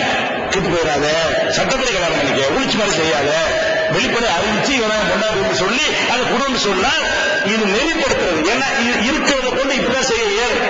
நடைமுறைக்கு எதிராக ஒரு சட்டத்தை சொல்லி 50 பேர் பிரச்சாரம் பண்ணி சொல்வது சரியாகுமா? இதான் நடக்கும். பேலன்ஸ் வித்தியாசம் இருக்கும்போது என்ன செய்யும்? 1க்கு 1.5 கணக்குல இன்னைக்கு இருக்குது. அந்த கணக்குல இருக்கும்போது அது சரிபண்ணுவதாக இருந்தால் என்ன செய்யணும்? இப்படி சில பேருக்கு என்ன பண்ணி குறைஞ்சு போகிறான்னா விபச்சாரம் பண்ண மாட்டான், ஒழுங்கா எடுத்துட்டு போவான். ஒருத்தரோட ஒருவனுக்கு ஒருத்தர் வாழக்கூடியவன் கட்டுப்பாடு எடுத்துட்டு போயிடுவான். அதுக்கு தான் இஸ்லாம் சொல்லுகிறது. இது ஒரு விஷயம். பொது சிவில் சட்டம் ஒரு கேள்வி கேட்டிருக்கிறாங்க. அது யாராவது கேட்டா என்ன செய்ய? 2வது கேள்வியா வேற ஆள் சொல்லுவேன். இறைவனோட படைப்பிலேயும் சிறந்த படைப்பு வந்து மனித படைப்பு தான். தன்னை வணங்குறதுக்காக ஒரு வந்து மனிதனே படைத்திருக்கான். அப்படிப்பட்ட மனிதனை வந்து மண்ணில படைத்து அத சைத்தானை வந்து நெருப்புல படைச்சு இறைவன் வந்து சைத்தானை வந்து மனுஷனை வணங்கு அப்படின்னு சொல்றான். அந்த சைத்தான் வந்து என்ன சொல்றான்னா, அவங்க வந்து அப்புறம் மண்ணில தான் படிச்சிருக்க, என்னை வந்து நெருப்புல படிச்சிருக்க அப்படின்னா வந்து மனிதர்களை விட நான் தான் வந்து ரொம்ப சக்தி வாய்ந்தவன், வலிமை வாய்ந்தவன் அப்படின்னு சொல்றான். அப்படி சொல்லும் போது நான் இனிமேல் வந்து உன்னை வந்து அவங்கள வழிபட விட மாட்டேன், வழிபடுத்தான் நான் வந்து செய்வேன் அப்படின்னு சொல்லி சவால் விடுறான். இப்ப பாத்தீங்கன்னா உலகத்துல வந்து 90% பேர் வந்து 80% வந்து கிறிஸ்டியன்ஸ் இருக்காங்க. பிலோ அந்த 20% முஸ்லிம்ஸ், ஹிந்துஸ் இதெல்லாம் இருக்கும். அப்படி இருக்கும்போது சைத்தானோட அந்த சேனல் வந்து சைத்தான் தானே இப்ப ஜெயிச்ச மாதிரி இருக்கு. அதாவது அப்போ 80% வந்து சைத்தான் தான் அவனை ஜெயிச்சுட்டான், வழி எடுத்துட்டான். அந்த இதுல வந்து அந்த போட்டியில யார் ஜெயிச்சா? சைத்தான் தானா இல்ல இறைவனா? இஸ்லாத்துல குரானை படிச்சுட்டு அதுல இருந்து தான் அந்த கேள்வியை கேட்கிறாரு. குரான்ல என்ன இருக்குன்னு கேட்டா, சைத்தாண்டு இப்லீஸ் என்று சொல்லி ஒருவனை கடவுள் வந்து படைச்சிருந்தார். அவன் என்ன பண்றான்னு கேட்டா, மனிதனை கடவுள் படைத்த பிறகு மனிதனுக்கு நீ பணிவிடை செய், மரியாதை செய்து கடவுள் சொல்றாரு. அப்ப அந்த சாத்தான்கிறாங்க இல்லையா, அவன் மறுத்துறான். அவரை மண்ணிலிருந்து படைச்சிருக்கிற, என்னை நெருப்பிலிருந்து படைத்திருக்கிறாய், நான் தான் அவரை விட சிறந்தவன் அப்படின்னு சொல்லி இறைவனுடைய கட்டளையை ஏற்க அவர் மறுத்து விட்டான் சாத்தான்கிறவன். அப்ப கடவுள் என்ன பண்றாரு? இங்கிருந்து வெளியே போ அப்படின்னு சாத்தானை விரட்டுகிறார். அந்த சாத்தான் வெளியே போகும்போது என்ன சொல்றான் கடவுள்கிட்ட, எனக்கு நீ அவகாசம் கொடு, சீக்கிரம் அழித்து விடாத, உலகத்தை அழிக்கிற காலம் வரைக்கும் என்னை அழிக்க மாட்டேன்னு சொல்லி எனக்கு என்ன செய்ய ஒரு உறுதிமொழியை கொடு, நான் போய் எல்லாரும் கெடுத்துறேன், அத்தனை மக்களை என்ன செய்வேனா கெடுப்பேன் அப்படின்னு சொல்றான். அப்ப கடவுள் சொல்றாரு, எல்லாரும் உனக்கு கொடுக்க இயலாது, உன்னால கெடுக்க முடியாத உறுதி மிக்கவர்கள் இருக்கார்கள், அவங்களோட கையில மற்றவங்களை தான் நீ கெடுக்க முடியும் அப்படின்னு கடவுள் சொல்லி அனுப்பிட்டாரு. இவர் என்ன கேட்கிறாரு கேட்டா, சைத்தான் வந்து அவன் கோரிக்கையில ஜெயிச்சிட்ட மாதிரி தெரியுது. இன்னைக்கு வந்து 80% மக்கள் வந்து சைத்தான்களை கேட்கக்கூடிய ஆளுங்க இருக்கிறாங்க, நல்லவங்க ரொம்ப கம்மியாக தான் இருக்கிறாங்க அப்படிங்கிறதுதான் அவருடைய கேள்வி. இது வந்து இஸ்லாம் சொன்னது அவரோட புதுசாக விஷயம் கிடையாது. இஸ்லாமே அப்படிதான் சொல்லுது. குர்ஆன்ல என்ன இருக்குன்னு கேட்டா, ரொம்ப குறைவான உறுதியான ஆட்களை தவிர மற்றவங்களை சைத்தான் கெடுத்துருவான், உனக்கு அது முடியும். அதுல வரும்போது இல்லா இபாதக்க மின்ஹுமுல் முஹ்லஸீன், உறுதியாக ஏகத்துவ கொள்கையில சிலரை தவிர மற்றவங்களெல்லாம் கெடுப்பேன்னு அவன் சொன்னா அந்த கொள்கை உடையவங்க இன்னைக்கு வந்துட்டு இருக்கிறாங்க. அதாவது இதை தடுமாறக்கூடிய எல்லா வாய்ப்புகள் இருந்தும் கூட அதில் ஜெயிக்கக்கூடியவர்களாக சிலர் இருக்கிறாங்க. அது அதிசயம். நிறைய பேர் கெட்டு போன அதிசயம் கிடையாது. ஏன்னா இந்த உலகத்தில் நீங்க எடுத்துக்கிட்டீங்கன்னு சொன்னா லஞ்சம் வாங்கினா நல்லா வாழலாம் என்று எல்லாரும் ஆசைப்படுறோம். நம்மளுக்கு இந்த வாய்ப்பு கிடைக்காத வாங்காம இருக்கிறோம். கொடுக்கிறாள் அவர்களுக்கு காரணம் என்ன? நம்ம வாங்குற சீட்டில் நம்ம உட்காரல, இல்லை நம்ம வாங்கத்தான் செய்வோம். இப்ப எல்லா மனுஷனுமே காசு வரும் என்றால் இன்னும் செய்ய தயாரா இருக்கலாம். அதனால வரவசம் வாங்குறான், மோசடி செய்யறான், பங்காளி துரோகம் செய்யறான், ஆடல் பாடல் கூட்டுக்குமார் வந்து என்ன செய்யறான், வாழ்க்கையை பாழாக்கிட்டு இருக்கிறான், பிறன்மனை நோக்குகிறான், விபச்சாரம் செய்கிறான். எல்லாத்துக்கும் காரணம் என்ன? இதெல்லாம் இருந்தா நல்லா இருக்கலாம் ஆசைப்படுறான். அதே மாதிரி எல்லாரும் இயல்பாக ஆசைப்படக்கூடிய பணம், எல்லாரும் இயல்பாக ஆசைப்படக்கூடிய பெண்ணு, எல்லாரும் இயல்பாக ஆசைப்படக்கூடிய பதவி, இதெல்லாம் வேண்டாம் என்று ஜெயிச்சுட்டு வர்றது சாதாரண காரியம் கிடையாது. இப்ப எனக்கு 1 லட்சம் ரூபாய் சும்மா கிடைக்கிற வேணாம் நான் சொல்லுவேன்னா 1 லட்சம் ரூபாய் சாதாரண விஷயமா? ஆனால் இன்னைக்கு நம்ம பார்க்கிறோம், முஸ்லீம்களே நாங்க பார்க்கிறோம், எத்தனையோ பேர் வந்து ஒரு பெண்ணை வச்சுக்கிட்டு என் மகளை கட்டிக்க, நான் 2 லட்சம் ரூபாய் உங்களுக்கு வரதட்சணை தர்றேன் அப்படின்னு கொடுத்து ரெடியா இருக்கிறாங்க. எங்க சமுதாயத்தில் உள்ள இந்த இளைஞன் சொல்றான், வாங்க மாட்டேன், இந்த பணத்துக்காக நான் அநியாயம் செய்ய மாட்டேன், நான் டவுரி வாங்க முடியாது, நான் தான் உனக்கு தருவேன் அப்படின்னு சொல்லி ஜெயிச்சு காட்டுவான். அப்ப இந்த பணத்தை வாங்கி சொகுசாக இருப்பதற்கு வாய்ப்பு இருந்தாலும் நாங்க என்ன செய்யணும், வரதட்சணை வாங்காமல் தான் திருமணம் செய்யணும் என்று குர்ஆன்ல உள்ளதை எங்க மக்களுக்கு எடுத்து சொல்லும் பொழுது அதை ஜெயிச்சு வர்றாங்க. சைத்தானை ஜெயித்து விட்டு, சைத்தானுக்கு நிறைய ஆயுதங்கள் இருக்கிறது. கடவுள் கொடுத்திருக்காரு, பணம் கொடுத்திருக்காரு, பதவிங்கிறது சைத்தானோட ஆயுதம் தான்.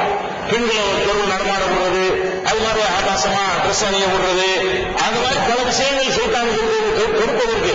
இவ்வளவையும் மீறி இதுல ஜெயிச்சு நாங்கள் நிற்கிறாங்க பாருங்க, இவங்க கொடுக்க ஏறல. ஆனா நம்மளும் கெட்டு போவதற்குரிய தன்மை உடையவர்கள் தான் படிக்கப்பட்டிருக்கோம். நமக்கும் பணத்தை கண்ட ஆசையா தான் இருக்குது, நமக்கு பொம்பளை கண்ட ஆசையா தான் இருக்குது, நமக்கு பதவிக்காக என்ன வேண்டாலும் செய்யலாம்னு ஆசையா தான் இருக்குது. ஆனா ஒருத்த பார்த்துட்டு இருக்கிறாங்க, சைத்தான் நம்மளை இழுத்தாலும் நம்ம இவன் வலையில விழுந்துடக்கூடாது, கடவுளுக்கு முன்னாடி பதில் சொல்லணும், மாட்டிக்கிறணும் என்று நினைத்து ஜெயிக்கக்கூடியவர்கள் இருக்கிறார்கள்.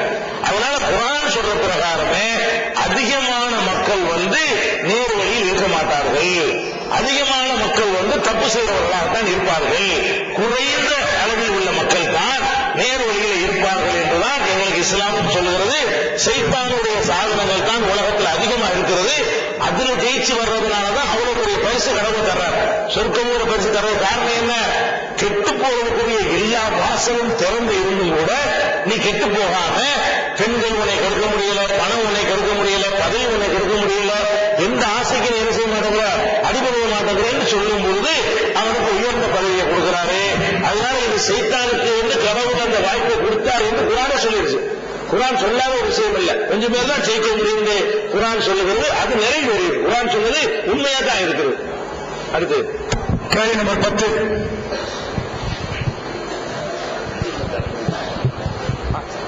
ஒரு இஸ்லாம் சகோதரி ஆசிரியர் பணிபுரிஞ்சிட்டு இருக்காங்க. அங்க படிக்கக்கூடிய மாணவர்கள் ஒரு மாற்று சமுதாயத்தை சேர்ந்த ஒரு மாணவர் படித்துக் கொண்டிருக்கிறார். அதாவது நம்ம கொஞ்சம் கேள்வி விரிவாக தப்பான சொல்லுவாங்க, ஒரே கேள்விதான். அதனால பூகோளத்திலேயோ அது ஏதோ ஒரு பாடத்தில் என்ன இருக்குன்னா, பூமி எப்படி உருவாகிறது என்றால் சூரியனிலிருந்து ஏற்பட்ட ஒரு துகள் உருவாகி அதில் குளிர்க்கு பின்பு பூமியாக உருவானதாக பூகோளத்தை படுத்திருக்கிறோம். அது 6ஆம் வகுப்பு பாடத்தில் இருக்கிறது. ஆனால் அந்த ஆசிரியர் அந்த பாடத்தை எடுத்துக்கிட்டு அல்லாமல் படைக்கப்பட்டது பூமியை ஏற்றுக்கொள்ளப்பட முடியாது, தவறா இருக்கு, இந்த சப்ஜெக்ட் எடுக்க மாட்டேன்னு சொல்லிட்டு அந்த பிரின்சிபால் சொல்லியிருக்கு. சோ அந்த பிரின்சிபால் சொல்லியிருக்காருன்னா அப்பெல்லாம் நீங்க சப்ஜெக்ட் விட்டுருங்க, இது தவறா சொல்லியிருக்கு, நீங்க அடுத்த படத்துக்கு போயிருங்க அப்படின்றது. இப்ப தமிழ்நாடு தௌஹீத் ஜமாத்தோட இந்த அமைப்பு என்னன்னா சமூக நல்லிணக்கத்தை ஏற்படுத்துங்கிறது. இந்த சகோதரி வந்துட்டு கடையாளூர்ல ஒரு மதரசாவிலே ஆசிரியர் பணிபுரிவார் கேள்விப்பட்டிருக்கோம். இப்பேற்பட்ட ஒரு ஆசிரியை வந்து சமுதாயத்தில் சமூக நல்லிணக்கத்தை ஏற்படுத்தக்கூடிய மாணாக்கர்களை உருவாக்க முடியுமா? மதரசாவில் கற்கும் பாடத்திற்கும் பொதுவாக நமக்கு அவசியமான கல்வியை பாடத்திற்கும் முடிச்சு போடலாம், அனுப்பி போடலாம் அப்படிங்கிறது என்னோட சந்தேகம். அதாவது என்ன கேட்கிறாருன்னா, பூமி சூரியன் வந்து உடைஞ்சி ஒரு துண்டு வந்து அந்த துண்டு தான் பூமி, அது குளிர்ந்த பிறகு பூமி ஆகிவிட்டது என்று விஞ்ஞானத்தில் இருக்கிறது. இதை வந்து ஒரு ஆசிரியர்கிட்ட கேட்கும்போது, முஸ்லீம் ஆசிரியர், அவர் கடவுளால் தான் படைக்கப்பட்டதுன்னு அவர் சொல்றாரு. யாரே முஸ்லீம் ஆசிரியர் சொல்றாரு. இவர் என்ன கேட்கிறாரு கேட்டா, கடவுளால படைக்கப்பட்டது என்று வாத்தியார் சொல்றாரு. புஸ்தகத்தில் பள்ளிக்கூட புஸ்தகத்தில் இருக்குது சூரியன் உடைஞ்சி விழுந்த துண்டு தான் பூமின்னு கடவுள் படைக்கல அப்படின்னு இருக்கும் பொழுது இதை வந்து விட்டுருங்க, இதை விட்டு அடுத்த டாபிக் போகணும்னு சொல்றாரு. ஆன்சர் கொடுக்க மாட்டேங்கிறாரு, கேள்வி கேட்கிறாரு. முதல்ல இதுல வந்து ஒரு அந்த அறிவியல் அவர் சொன்ன அறிவியல்ல ஒரு பிழை இருக்கிறது. சூரியன் உடைந்து ஒரு துண்டு தான் பூமிங்கிறது இருக்கு, அது 50 ஆண்டுகளுக்கு முந்தி உள்ள நிலை. 50 ஆண்டுகளுக்கு முன்னாடி விஞ்ஞானிகள் வந்து அந்த கருத்தில் இருந்தார்கள். சூரியன் தான் இருந்தது, அது உடைந்து ஒரு துண்டு வந்து நெருப்பு குழம்பாக இருந்து நாளாட்டத்தில் குளிர்ந்து போய் அது பூமியாக மாறியது என்பது 50 ஆண்டுகளுக்கு முன்னாடி உள்ள ஒரு அனுமானம். இப்ப அனுமானம் அது கிடையாதுங்க.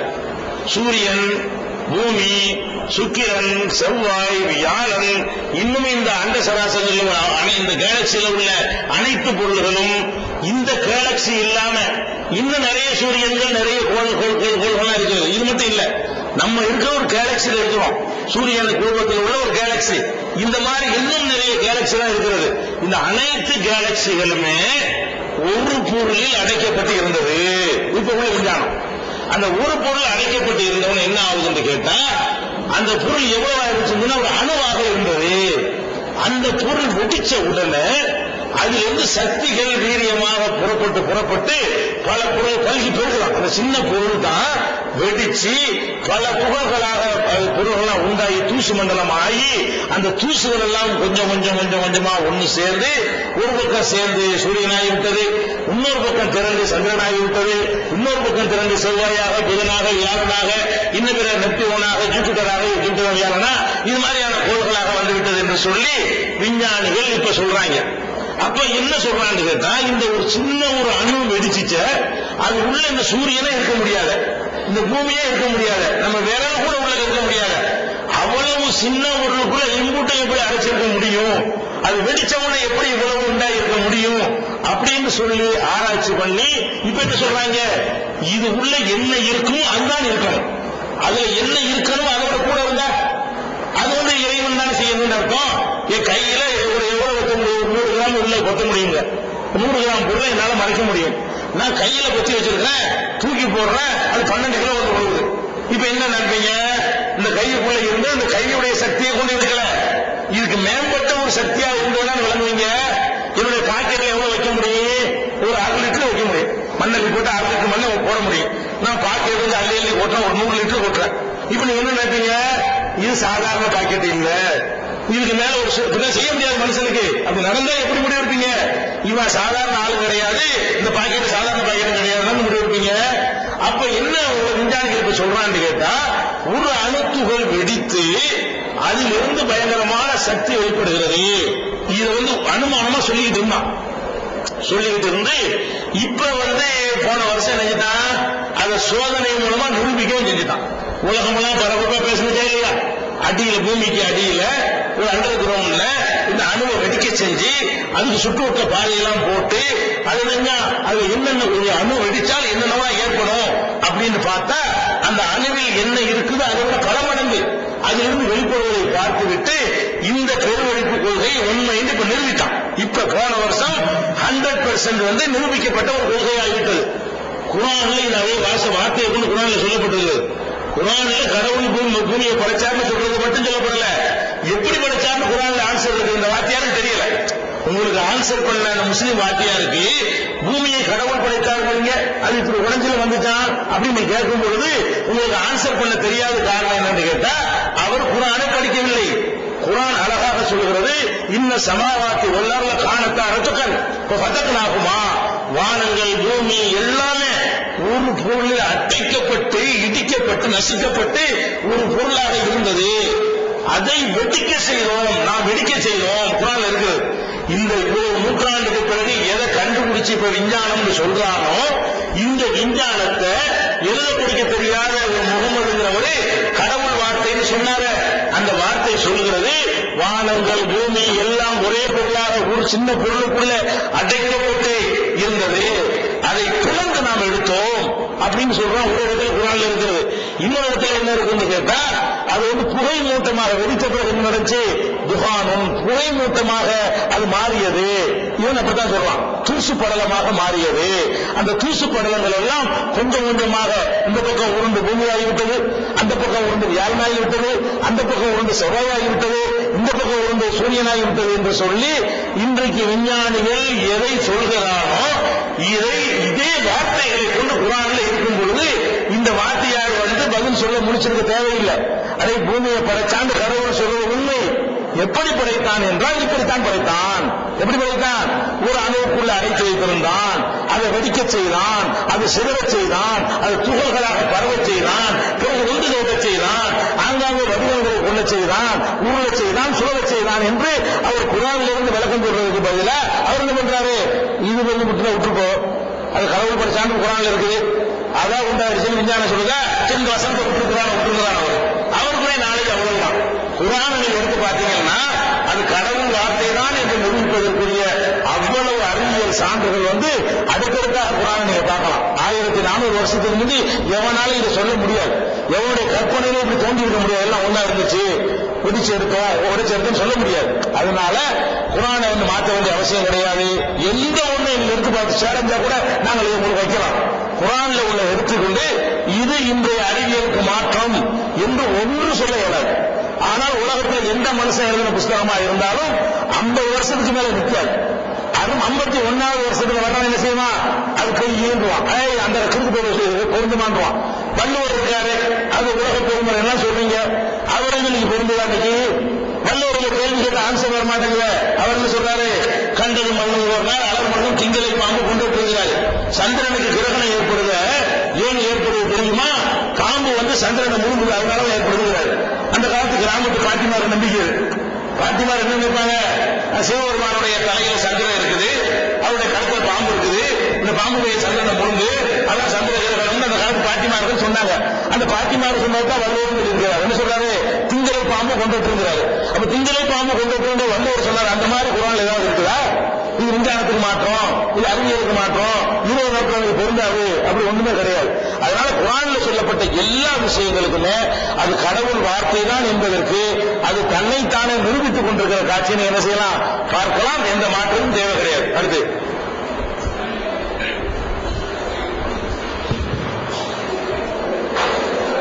மனைவி வந்து பொட்டு வைக்க கூடாது, பூ வைக்க கூடாது, வளையல் போடக்கூடாது அப்படின்னு சொல்றாங்க. ஏன்னா நாங்க பிறந்ததுல இருந்தே பொட்டு வைக்கிறோம், பூ வைக்கிறோம், எல்லாமே செய்யறோம். ஆனா இந்த கணவன் இறந்ததுக்கு அப்புறம் அதெல்லாம் செய்யக்கூடாதுன்னு சொல்றாங்க. அது சரியா தவறா?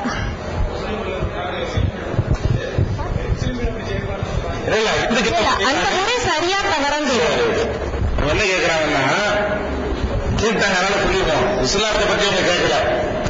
எங்களுடைய இந்து மதத்துல ஒரு பெண்ணு வந்து கணவனோட வாழும் பொழுது பொட்டு வைத்துக் கொள்ளலாம், பூ வைத்துக் கொள்ளலாம். கணவன் இறந்து விட்டால் அவங்க தாலி அறுக்கும் பொழுது அவங்க பொட்டை அழித்து விடுவார்கள். அதற்கு பிறகு பூ வைப்பதற்கு என்ன செய்ய மாட்டாங்க, அனுமதிக்கவே மாட்டார்கள். இது சரியான்னு கேட்கிறாங்க. இது சரியில்லை. அறிவுபூர்வ மதத்தை தனியா வச்சுட்டு பார்த்தோம்னு சொன்னா இது வந்து எந்த வகையிலையும் சரி கிடையாது. பெண்கள் வந்து அவங்க தங்களை அலங்கரித்துக் கொள்வதற்கு உரிமை வழங்கப்பட்டிருக்கிறது. கணவன் இறந்தான்னு சொன்னா நல்ல அலங்காரமா இருந்தா வேற ஒருத்தர் அவங்களை கல்யாணம் பண்ணிக்குவாங்க. வேற ஒருத்தவங்களை கல்யாணம் பண்ணி மறுமணம் வந்து அவங்களுடைய உரிமையா இருக்கணும். அந்த அடிப்படையில் அப்படி பழக்கம் இருக்குமே, அதனால அதை மாத்திக்கிறங்க. அது வந்து ஒரு கணவன் செத்த உடனே ஒரு பெண்ணை இப்ப இவங்க சொன்னபடி நடத்தல, இது ஒரு மோசமா நடத்திருக்கிறாங்க. கூழாங்கல்ல படுக்க போட்டுருவாங்க, முட்டை அடிச்சிருவாங்க. எதுக்கு வந்து அழகா இருந்தா யாராவது ஆசைப்பட்டுவாங்களாம், அந்த முட்டை அடிச்சிருக்காங்க கடந்த காலங்கள்ல. சில நேரங்களில் கீழே கொண்டு தள்ளி உடன்கட்டைன்னு சொல்லி அவங்களா போய் குதிக்கிறது ஒரு 5% இருந்தாலும் 95% கொண்டு போய் தள்ளி என்ன செய்வாங்க, அவங்கள வந்து பெண்களை கொலையே செஞ்சிருவாங்க. இப்பெல்லாம் நடந்துட்டு ஒரு காலத்துல சட்டங்களை போட்டு நடத்தி விட்டாங்க. அது மாதிரி காலத்துக்கு அந்த மாதிரி என்ன செய்யணும், பெண்களே அவங்களும் ஒரு ஆம்பளை எப்படி மனைவி இல்லாட்டி இன்னொரு மனைவியை கல்யாணம் பண்ணிக்கிறானோ, ஒரு பெண்ணுக்கு புருஷன் இல்லாட்டி இன்னொரு புருஷன் என்ன செய்யணும், கல்யாணம் பண்ணி சந்தோஷமா மகிழ்ச்சியா மற்றவங்க கூட வாழணும். அந்த உரிமையை பறிக்கிற இந்த வழி நியாயம் கிடையாது. இஸ்லாத்திலும் கிடையாது. இஸ்லாத்துல வந்து விதவைகள் என்ன செய்யணும், மறுமணம் செஞ்சு வாழணும், விதவைகளாக இருக்கக்கூடாது, அவங்க தேவைக்கு என்ன செய்யணும், ஒரு தப்பு செஞ்சிருவாங்க. இல்லாட்டி ஏங்கி ஏங்கி பல விதமான மனநோய்க்கு ஆளாயிருவாங்க. அதனால அதை செஞ்சா சரியா வந்துடும். சமுதாயத்துல முஸ்லீம் சமுதாயத்துல ஒரு பணியவர்களுக்கு நீங்க சம்பந்தம் பண்ண மாட்டீங்க, பொண்ணு கொடுக்க மாட்டீங்க, பொண்ணு எடுக்க மாட்டீங்க. அப்பனா உங்க இதுலயும் சாதி அமைப்பு இருக்கதானே செய்யுது. அதாவது இஸ்லாம் மார்க்கத்தில் என்று சொல்றீங்க, ஆனால் உங்கள் சமுதாயத்திலேயே சில பிரிவுகளை வைத்துக் கொண்டு ஒரு பிரிவினர் இன்னொரு பிரிவினருக்கு வந்து பொண்ணு கொடுக்க மாட்டேங்கிறாங்களே, இது எப்படி நீங்க சாதி அமைப்பு இல்லைன்னு சொல்றீங்க என்றும் நல்ல அழகான கேள்வி கேட்கிறார். முதல்ல இஸ்லாம் மதத்தில் என்ன சொல்லப்பட்டிருக்குங்கிறத முதல் எடுத்துக்கொள்வோம். முஸ்லிம் சமுதாயத்தில் என்ன இருக்குங்கிறத இரண்டாவது எடுத்துக்கொள்வோம். மூணாவது இந்த கடையநல்லூர்ல மாத்திரம் இருக்கக்கூடிய ஒரு நோய் இருக்குல்ல, அதை மூணாவதா எடுத்துக்கொள்வோம். இஸ்லாம் மார்க்கத்தை பொறுத்த வரைக்கும் பிறப்பின் அடிப்படையில் எந்த ஒரு மனுஷனும் இன்னொரு மனுஷனை விட வசந்தவர் கிடையாது, தீண்டாம கிடையாது, சாதி கிடையாது என்பதை தெளிவாக அந்த மார்க்கம் சொல்லுகிறது. எந்த அளவுக்கு சொல்லுவது கேட்டா, இன்றைக்கு ஒருவர் இஸ்லாத்தை ஏற்றுக்கொண்டு அவர் எவ்வளவு தாழ்த்தப்பட்ட அடித்தட்டு மனிதனாக இருந்தாலும் ஏற்றுக்கொள்வார்களானால், அவர் இந்த தொழுகை நடத்துகிற சட்டத்தை படித்துக் கொள்வார்களானால், அவர் எங்களுக்கு முன்னாடி இந்த தொழுகை நடத்த அவரை பின்பற்றி நாங்கள் தொழுவோம். இன்றைக்கும் தமிழகத்தில் உள்ள பள்ளிவாசல்கள்ல, கணிசமான பள்ளிவாசல்கள்ல புதிதாக இஸ்லாத்தை ஏற்றுக்கொண்ட தாழ்த்தப்பட்ட சமுதாயத்தைச் சேர்ந்தவர்கள் மத குருக்களாகவும் பாரம்பரிய முஸ்லிம்கள் அவர்களை பின்பற்றிக் கொள்ளக்கூடிய மக்களாகவும் இருப்பதை நீங்கள் நிறைய பரவலாக செய்யலாம், பார்க்கலாம். அந்த சாதிங்கிறது அப்படி எங்களை விட்டு நீங்கள் ஒழிஞ்சு போயிடும். அதனால பள்ளிவாசல் அந்த அனுப்புவதில் நிற்கிறோம், ஒருத்தரோட ஒருத்தர் உரசிக்கிட்டு நெருக்கி கொண்டு நிற்கணும். இந்த சட்டம் இருக்குது. இப்படி நின்று பழவி உங்க மனசுல இவன் என்ன ஜாதிங்கிறது கம்ப்ளீட்டா எடுக்கப்பட்டு போய்விட்டது. பள்ளி வாசல்கள்ல இந்த முறை எங்கேயும் நீங்க பார்க்க முடியாது. யார் வர்றாரு அவர் முதல்ல, யார் இரண்டாவது வர்றாரு இரண்டாவதுங்கிற அடிப்படையில் தவிர எவ்வளவு பெரிய ஆளா இருந்தாலும் நாங்க மரியாதை கொடுக்க மாட்டோம். பள்ளிவாசல் வழிபாட்டு முறைகள்ல உதாரணத்துக்கு சொல்வதாக இருந்தால், நம்ம இந்தியாவில் முஸ்லீம் ஜனாதிபதிகள் 3 பேர் இருந்திருக்கிறாங்க. டாக்டர் ஜாகிர் ஹுசேன் அவர் இந்தியாவுடைய ஜனாதிபதியாக இருந்தார். ஃபக்ருதீன் அலி அகமது இந்தியாவுடைய ஜனாதிபதியாக இருந்திருக்கிறார். இப்ப அப்துல் கலாம் ஜனாதிபதியாக சென்ற முறை இருந்தார். 3 முஸ்லீம் ஜனாதிபதிகள் நம்ம சுதந்திர இந்தியாவில் இருந்திருக்கிறாங்க. இந்த 3 பேருக்குமே ஒரு அனுபவம் ஏற்பட்டது. 3 பேருக்குமே அவங்க பெருநாள் தினத்தில் தொழுவதற்காக டெல்லி ஜாமியா மஸ்ஜித் ஜும்மா மசூதிக்கு வருவாங்க. அவங்க வரும்போது என்ன செய்வாங்க, நம்ம ஜனாதிபதி சாதாரணமா லேட்டா வருவாங்க. வந்தா பள்ளிவாசல்ல ஃபுல்லா நெருங்கி வரும். நெருங்கிட்டா திரும்பி வந்து வெளியா நிக்கணும், உள்ளுக்குள்ள இடம் இருக்காது. வெளியில ஓப்பன் பிளேஸ்ல தலையில வெயில் ஓடும். அப்படிதான் 3 பேர் நிப்பாட்டினாங்க. ஜனாதிபதி உள்ள யாரும் சொல்லவும் கிடையாது, அவங்களுக்கு கேட்கவும் கிடையாது. வந்தா நாங்க விட மாட்டோம். யாராவது உள்ள ஜனாதிபதி வேலைப்பட்டு போய் ஜனாதிபதி முதல் வரல, வந்தா தான் இடம், பின்னாடி வந்தவங்க பின்னாடி உள்ள இருந்தான்னு சொல்லி முஸ்லிம் சமுதாயம் அப்படி நடந்து கொண்டது. இந்த 3 ஜனாதிபதிகள் கட்டுப்பட்டார்கள். எனக்கு முதல் மரியாதை கூட, நான் முக்கியமான ஆளு என்று 3 பேர்ல யார் என்ன செஞ்சது கேட்டது கிடையாது. கேட்டாலும் நாங்க விட மாட்டோம். இங்க ஊருக்கு மந்திரி வர்றாரு, இங்க முஸ்லீம் மந்திரி இருக்காரு, மைதன் கான் வர்றாரு, அவர் லேட்டா வந்தாருன்னா கடைசியா நிக்கணும். பள்ளிவாசல முதல் வரிசை கொடுக்க மாட்டோம். நீங்க வேணா இந்த முஸ்லீம் மந்திரி வந்தா கூட நீங்க கும்ப மரியாதை கொடுத்து அவருக்கு ஸ்பெஷல் பூஜையும் செய்வீங்க. அதுக்கு நாங்க இடம் கொடுக்க மாட்டோம். இந்த அளவுக்கு எங்க மார்க்கம் அவ்வளவு தெளிவாக இருக்குது, இதுல மாற்று கருத்து கிடையாது. அதே நேரத்தில் சில தொழில்கள் செய்த வகையில எங்களுக்குள்ள சில பிரிவுகள் ஏற்பட்டது. அது மதத்தினால ஏற்பட்டது கிடையாது. சில தொழில்கள் மறைக்காயர்னு சொல்லுவாங்க. மறைக்காயர்னா மரக்கலாயர் என்பது மறைக்காயர்னு மாறுது. மரக்கலத்தின் மூலம், மரக்கலம்னா தோணி, படகு, கப்பல், அதன் மூலமாக வியாபாரம் செய்த காரணத்தினால் அவங்க மரக்கலாயர்னு சொல்லப்பட்டாங்க. அது அவங்களுக்கு சரி. இப்ப இவன் மரக்கலத்தில் ஏற மாட்டாங்க, இவனுக்கு பேர் மாதிரி ஆக்கிட்டான். இது தப்பு. மரக்கலத்தை ஓட்டிக்கிட்டு இருந்தவன மரக்கலாயர் என்று சொன்னா அதை ஏற்றுக்கலாம். மரக்கலத்தை ஓட்டாதான் இணைஞ்சிடான், நான் மறைக்காருங்களாம். இது ஏற்றுக்கொள்ள முடியாது. இது முட்டாள்தனமா எங்காலும் செய்யக்கூடிய தப்பு. அதே மாதிரி ராவுத்தன்கிறாங்க. ராவுத்தண்டா என்ன, குதிரைக்கு ட்ரைனிங் கொடுக்கிறவங்க ராவுத்தன்பாங்க. யானைக்கு ட்ரைனிங் கொடுத்தா மாவுத்தன் சொல்லுவாங்க. குதிரைக்கு பயிற்சி அளிக்கிறவனுக்கு பேர் என்னது, ராவுத்தன். அந்த மாதிரி முஸ்லீம் முன்னோர்கள் சில பேர் என்ன பண்ணாங்க, பாண்டிய மன்னர்கள், சோழ மன்னர்களுக்கெல்லாம் அரபு நாட்டிலிருந்து குதிரைகளை இறக்குமதி பண்ணி அதை பயிற்சி கொடுத்து ராணுவத்துக்கு ஏற்றவாறு, மன்னர்கள் சவாரி செய்வதற்கு ஏற்றவாறு அதை ட்ரைனிங் கொடுத்து விற்பனை செய்வாங்க. இந்த வேலையை செஞ்சவங்க ராவுத்தன் சொல்லப்பட்டாங்க. இது முஸ்லீம்கள் நிறைய பேர் செஞ்சாங்க. ஆனா இப்ப குதிரை அவன்கிட்ட கிடையாது, ராவுத்தன் இருக்கிறான். நாங்க அந்த ராவுத்தன் இந்த ராவுத்தன் குதிரையை போக மாட்டேங்கிறோம். அப்ப குதிரையை ஓட்டிட்டு இருக்கும்போது ராவுத்தர்னா அது நியாயம் இருக்குது. மரக்கலத்தில் ஓட்டிட்டு இருக்கும்போது மரக்கலாயர்னா அதுக்கு ஒரு அர்த்தம் இருக்குது. இப்படி சில விஷயங்களை ஜாதி மாதிரி நினைச்சுட்டான், அவன் ஆக்கிட்டான். ஆனா தீண்டாம கிடையாது. மறைக்கார் ராவுத்தர் பொண்ணு கொடுப்பாங்க, ராவுத்தர் மறைக்கார் வீட்டில் பொண்ணு எடுப்பாங்க. இந்த மாதிரியான பிரிவுகள்லாம் இருக்குது. என்னுடைய தாய், என்னுடைய தகப்பனார் இந்த மாதிரி 2 பிரிவு சேர்ந்தவங்க தான். அவங்க கல்யாணம் பண்ணியிருக்கிறாங்க. நானும் அப்படிதான் பிறந்திருக்கிறேன். எங்க சமூகத்தில் மறைக்காருக்கு ராவுத்தர் பொண்ணு தர மாட்டோம், ராவுத்தருக்கு மறைக்கார் பொண்ணு தர மாட்டோம் என்கிற மாதிரியான நடைமுறைகள் எல்லாம் இந்தியாவிலேயோ தமிழகத்திலேயோ எங்கேயுமே கிடையாது. எங்க இருக்குன்னு கேட்டா, இந்த நோய் இந்த கடையநல்லூர்ல இருக்குன்னு நான் கேள்விப்படுறேன். கடையநல்லூர்ல என்னது, கீழே கட்சின்னு ஒண்ணு, மேல கட்சின்னு ஒண்ணு, கோட்டாத்து கட்சின்னு ஒண்ணு, தங்கள் கட்சி 4வது தங்கள் கட்சின்னு ஒண்ணு, இப்படி 4 கட்சி ஆகும். 4 கட்சின்னு வச்சுக்கிட்டு இவனுக்கு அவன் பொண்ணு கொடுக்க மாட்டேன், அவனுக்கு இவன் பொண்ணு கொடுக்க மாட்டேங்கிறதெல்லாம் இது இஸ்லாம் சொல்லாத. பொண்ணு கொடுக்கணும் இல்லையா? கொஞ்சம் கொஞ்சம்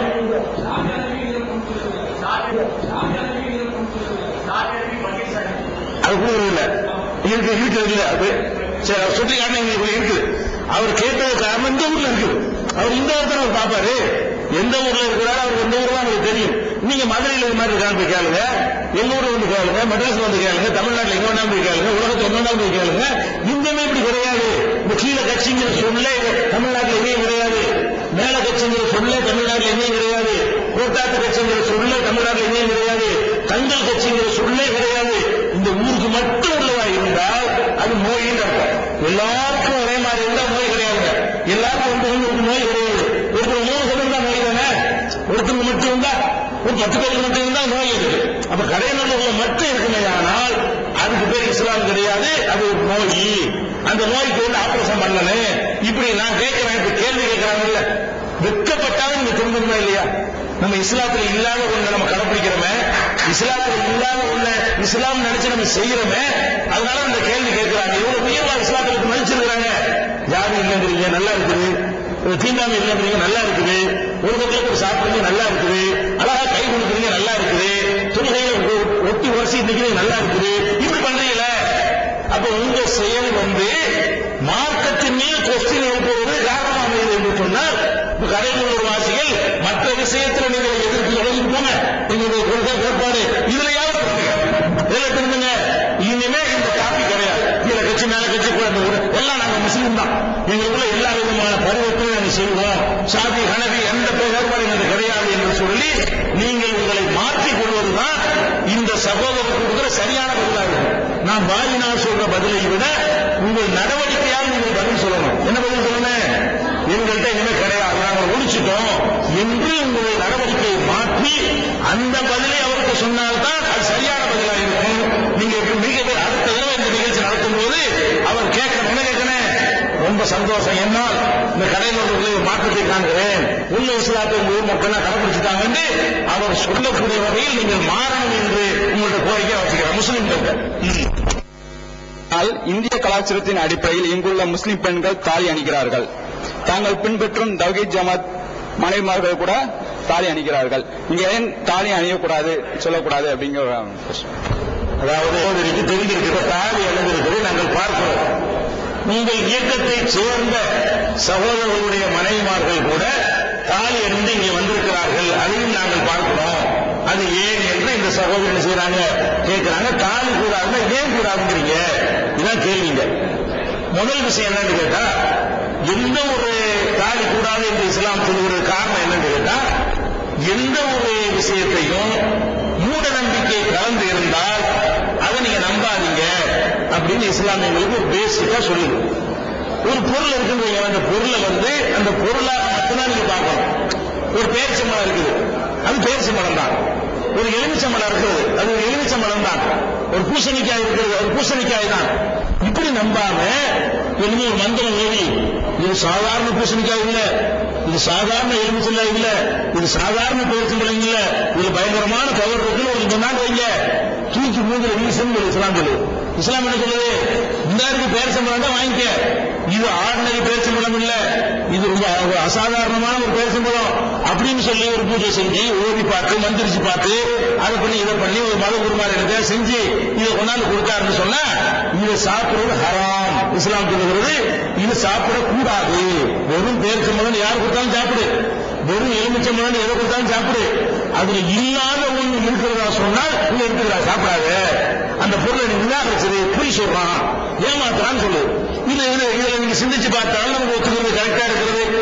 பேரிச்சம்பழத்தை, இந்த மந்திரிக்கப்பட்ட பேரிச்சம்பழத்தையும் மந்திரிக்கப்படாத பேரிச்சம்பழத்தை அல்லது மந்திரிக்கப்பட்ட எலுமிச்சம்பழத்தை மந்திரிக்கப்படாத எலுமிச்சம்பழத்தை ரெண்டையும் கொண்டு போய் லேபில் டெஸ்ட் கொடுத்தா ஒரே ரிப்போர்ட் தானே வரேன். மந்திரிக்கப்பட்ட எக்ஸ்ட்ரா பவர் இருந்தா ரிப்போர்ட் தருவானா? விஞ்ஞான பூர்வம் அதை நிரூபிக்க இயலுமா? அல்லது ஒரு எலுமிச்சம்பழத்தை அறுப்போம், சாதா பேரிச்சம்பழத்தை எடுத்து ஒரு டம்ளர்ல ஜூஸ் போடலாம். இந்த ஸ்பெஷல் மந்திரி எலுமிச்சம்பழத்தை எடுத்து ஒரு பானைக்கு ஜூஸ் போட முடியுமா? அப்படியா செஞ்சு காட்டுங்க. எக்ஸ்ட்ரா பவர் என்ன செய்யறீங்க? பேரிச்சம்பழம் சர்பத் போடுறது இல்லைங்க, இது சாதாரண பேரிச்சம்பழம். ஒரு கிளாஸுக்கு போதும், சரி குடிச்சிடறோம். இது சாதாரண இல்லையே, மாந்திரிகமான பேரிச்சம்பழம்ல அப்படின்னு சொல்லி ஒரு 200 லிட்டர் குடத்தை கொடுத்து அதுல புளிஞ்சு ஊத்துனா ஒரு புளிப்பாச்சி இருக்குமா? அப்ப என்ன ஒண்ணுமே வளர்ந்தா இல்லையா? லேபில் டெஸ்ட் பண்ணாலும் நிக்க மாட்டேங்குது. கண்ணுக்கு முன்னாடி நமக்கு தெரிஞ்ச சோதனை செஞ்சு பார்த்தாலும் அது போய் மீண்டு வளர்ந்தது. ஒரு பேரிச்சம்பழத்தை தின்றா பசி அடங்குமா? அடங்காது. எக்ஸ்ட்ரா பவர் உள்ள பேரிச்சம்பழம் தின்றா பசி அடங்கும்ல?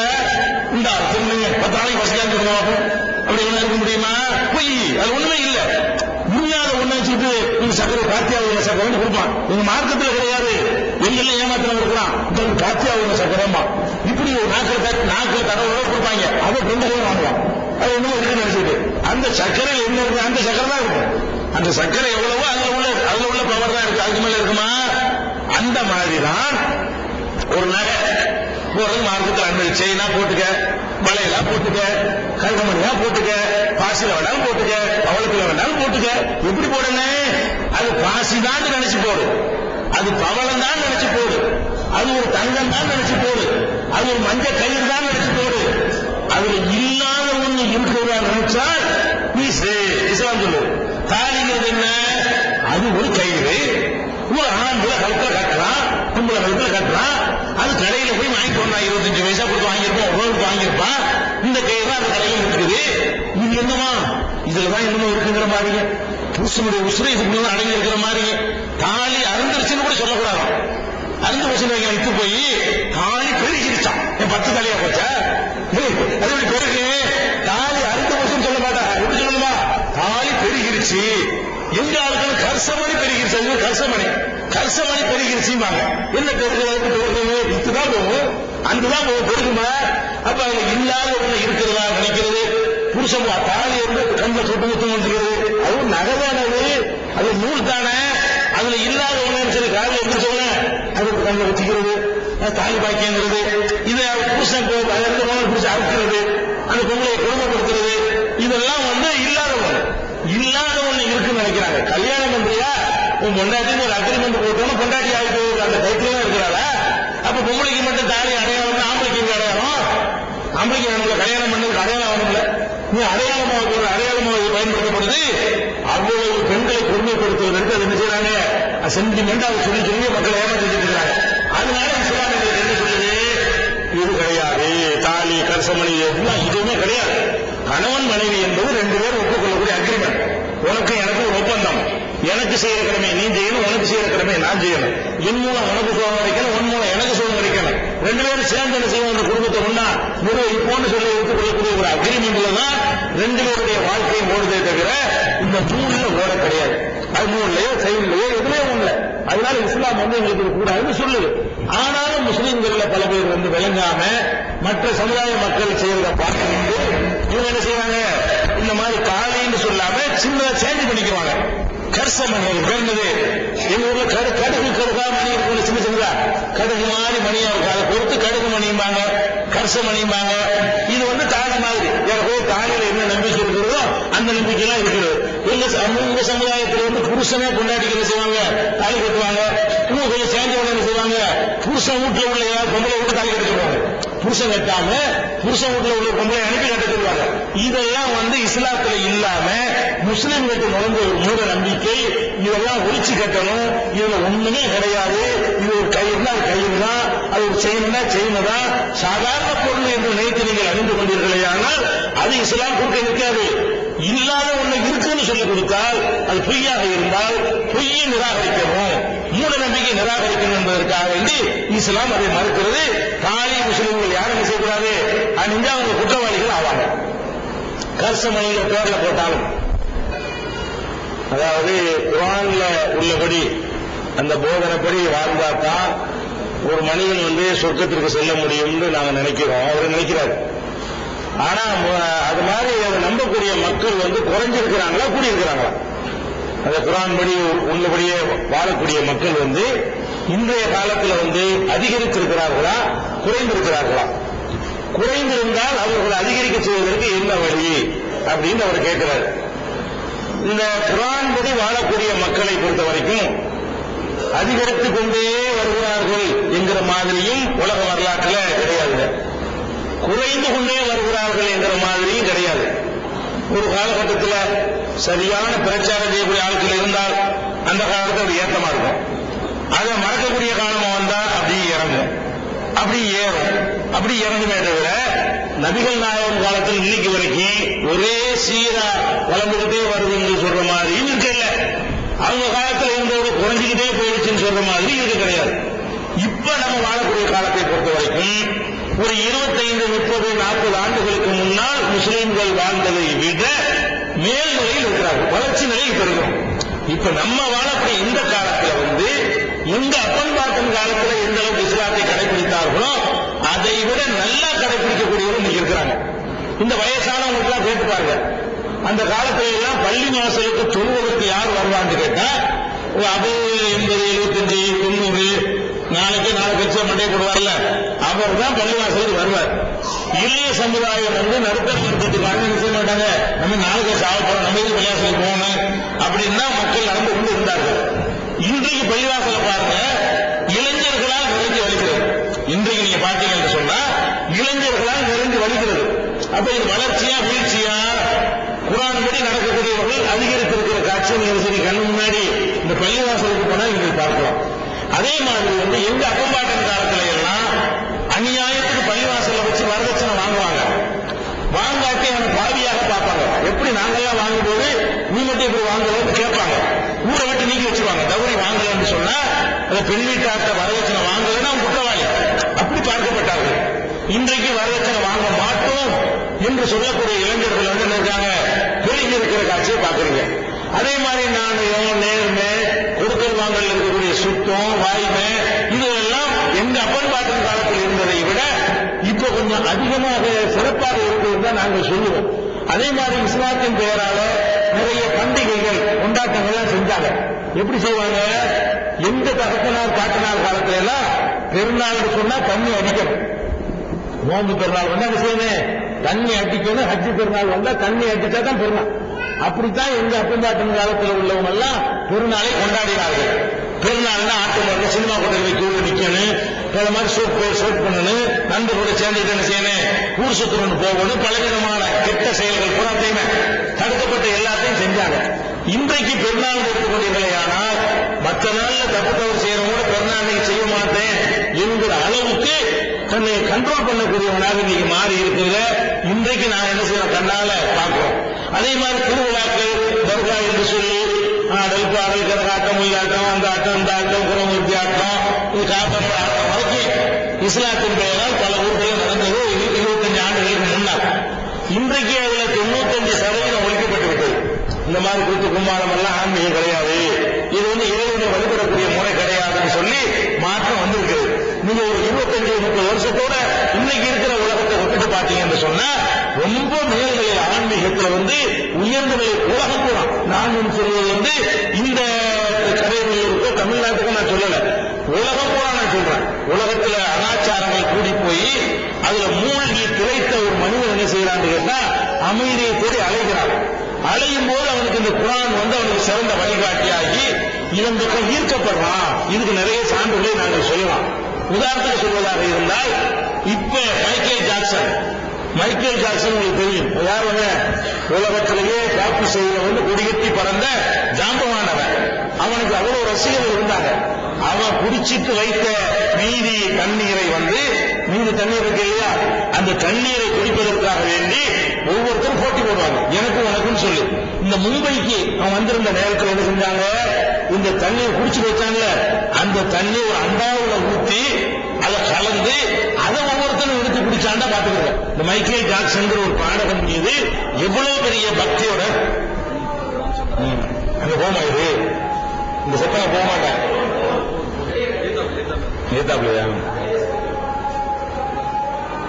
பிறந்த ஒரு சாம்ராஜ்யம் நடத்தி கொண்டிருந்த மைக்கேல் ஜாக்சனுக்கு பணத்தில் குறைவில்லை, பெண்கள் அனுபவிக்கிறதுல எந்த குறையும் கிடையாது, எல்லா விதமான வசதி வாய்ப்புகளும் இருக்கிறது. அவனுக்கு நிம்மதி கிடைக்கல. குர்ஆனை படிச்சு இன்னைக்கு இஸ்லாத்துக்கு வந்துட்டான். மைக்கேல் ஜாக்சன் அவன்லாம் இஸ்லாத்துக்கு வரப்ப அது கிட்ட செயல் போன்றவர்கள் கூட தெரிஞ்சு வர்ற அளவுக்கு மைக்கேல் ஜாக்சன் வந்தாச்சு. அவருடைய தம்பி, சொந்த தம்பி இஸ்லாத்துக்கு வந்த காட்சியை நாங்க பார்க்கிறோம். அவருக்கு முன்னாடி ஒரே மாதிரி காப்பி செய்ய பாடகராக இருந்தவர் கேட் ஸ்டீவன்சன். அவர் பெரிய பாடகரா பெரிய மைக்கேல் ஜாக்சன் ஈடாக உலகத்தெல்லாம் சுத்தி வந்துட்டு இருந்தாரு. அவருக்கு நிம்மதி கிடைக்கல. கடைசி என்ன பண்ணாரு, அவர் இஸ்லாமாயி இன்றைக்கு சென்னை கூட பெங்களூர் கூட வந்திருக்கிறாரு, பல நிகழ்ச்சியில கலந்திருக்கிறாரு. இன்றைக்கு இஸ்லாத்தை எடுத்து சொல்லக்கூடிய ஒரு மனிதராக அவர் மாறி இருக்கிறார். அப்ப இந்த குர்ஆனை பின்பற்றக்கூடிய மக்கள் முஸ்லிம்களுக்குள்ளேயும் அதிகமாகிறார்கள், முஸ்லிம்களுக்கு வெளியிலிருந்தும் அதிகமாகக்கூடிய காலம் இந்த காலம் தான். இது ஒரு எழுச்சியான ஒரு காலமாகத்தான் நாங்கள் கருதுகிறோம். அதே மாதிரி முகமது அலி கிளையை நீங்க கேள்விப்பட்டிருக்கிறீங்க. அன்றைக்கு உலகத்திலேயே குத்துச்சண்டை சாம்பியன். இப்பதான் கிரிக்கெட்டுக்கு நம்ம பைத்தியம் முடிச்சு அலைகிறோம். அந்த காலத்துல குத்துச்சண்டை தான் உலகத்தில் அதிகமான பேர் ரசிக்கிறத, குத்துச்சண்டையை தான் ரொம்ப ரசிப்பாங்க. நாங்கெல்லாம் சின்ன பிள்ளைங்களா இருக்கக்கூடிய காலத்துல குத்துச்சண்டை தான் ஒரு ஊருக்கு நடக்கும், மல்யுத்தம் நடக்கும். போட்டா போட்டி காட்டா குஸ்டம் போடுவாங்க, அதுதான் போய் எல்லாரும் பார்ப்போம். அந்த மாதிரி உலகத்திலேயே ஹெவிவெயிட் சாம்பியனா இருந்தது யாரு? கேசியஸ்ல இருந்து இருந்தான். அவன் நீக்ரோ சமுதாயத்தை சேர்ந்தவன். அவ்வளவு பெரிய உலகத்திலேயே பல தடவை சாம்பியன் பெற்றதை பெற்றவன். அவன் தான் உலகத்திலே ஹெவிவெயிட் சாம்பியன். அவனுக்கு நிபுணான பலசாலி கிடையாது என்று நிரூபிக்கப்பட்ட நிலையிலையும் அவன் ஒரு நீக்குறவங்களால உலகம் அவனை ஏற்றுக்கல, அவனை கேவலப்படுத்துது. அவன் இஸ்லாத்தை தவிர முகமது அலி கிளையாக மாறுறான். அதெல்லாம் ஒரு எழுச்சியை நோக்கி காட்டுதா இல்லையா? ஏன் நம்ம நாட்டில் இந்த கமலஹாசன் தெரியுமா இல்லையா? கமலஹாசன் ஒரு அம்மா அவங்க தன்னைத்தானே நிர்வாணமாக ஓவியமாக்கி அதை கண்காட்சி நடத்தக்கூடிய ஒரு அம்மாவா இருந்தாங்க. அதே மாதிரி குமுதங்கிற வார இதழ்ல என் கதைன்னு சொல்லி அந்த அம்மாவுடைய கதையை எழுதினாங்க.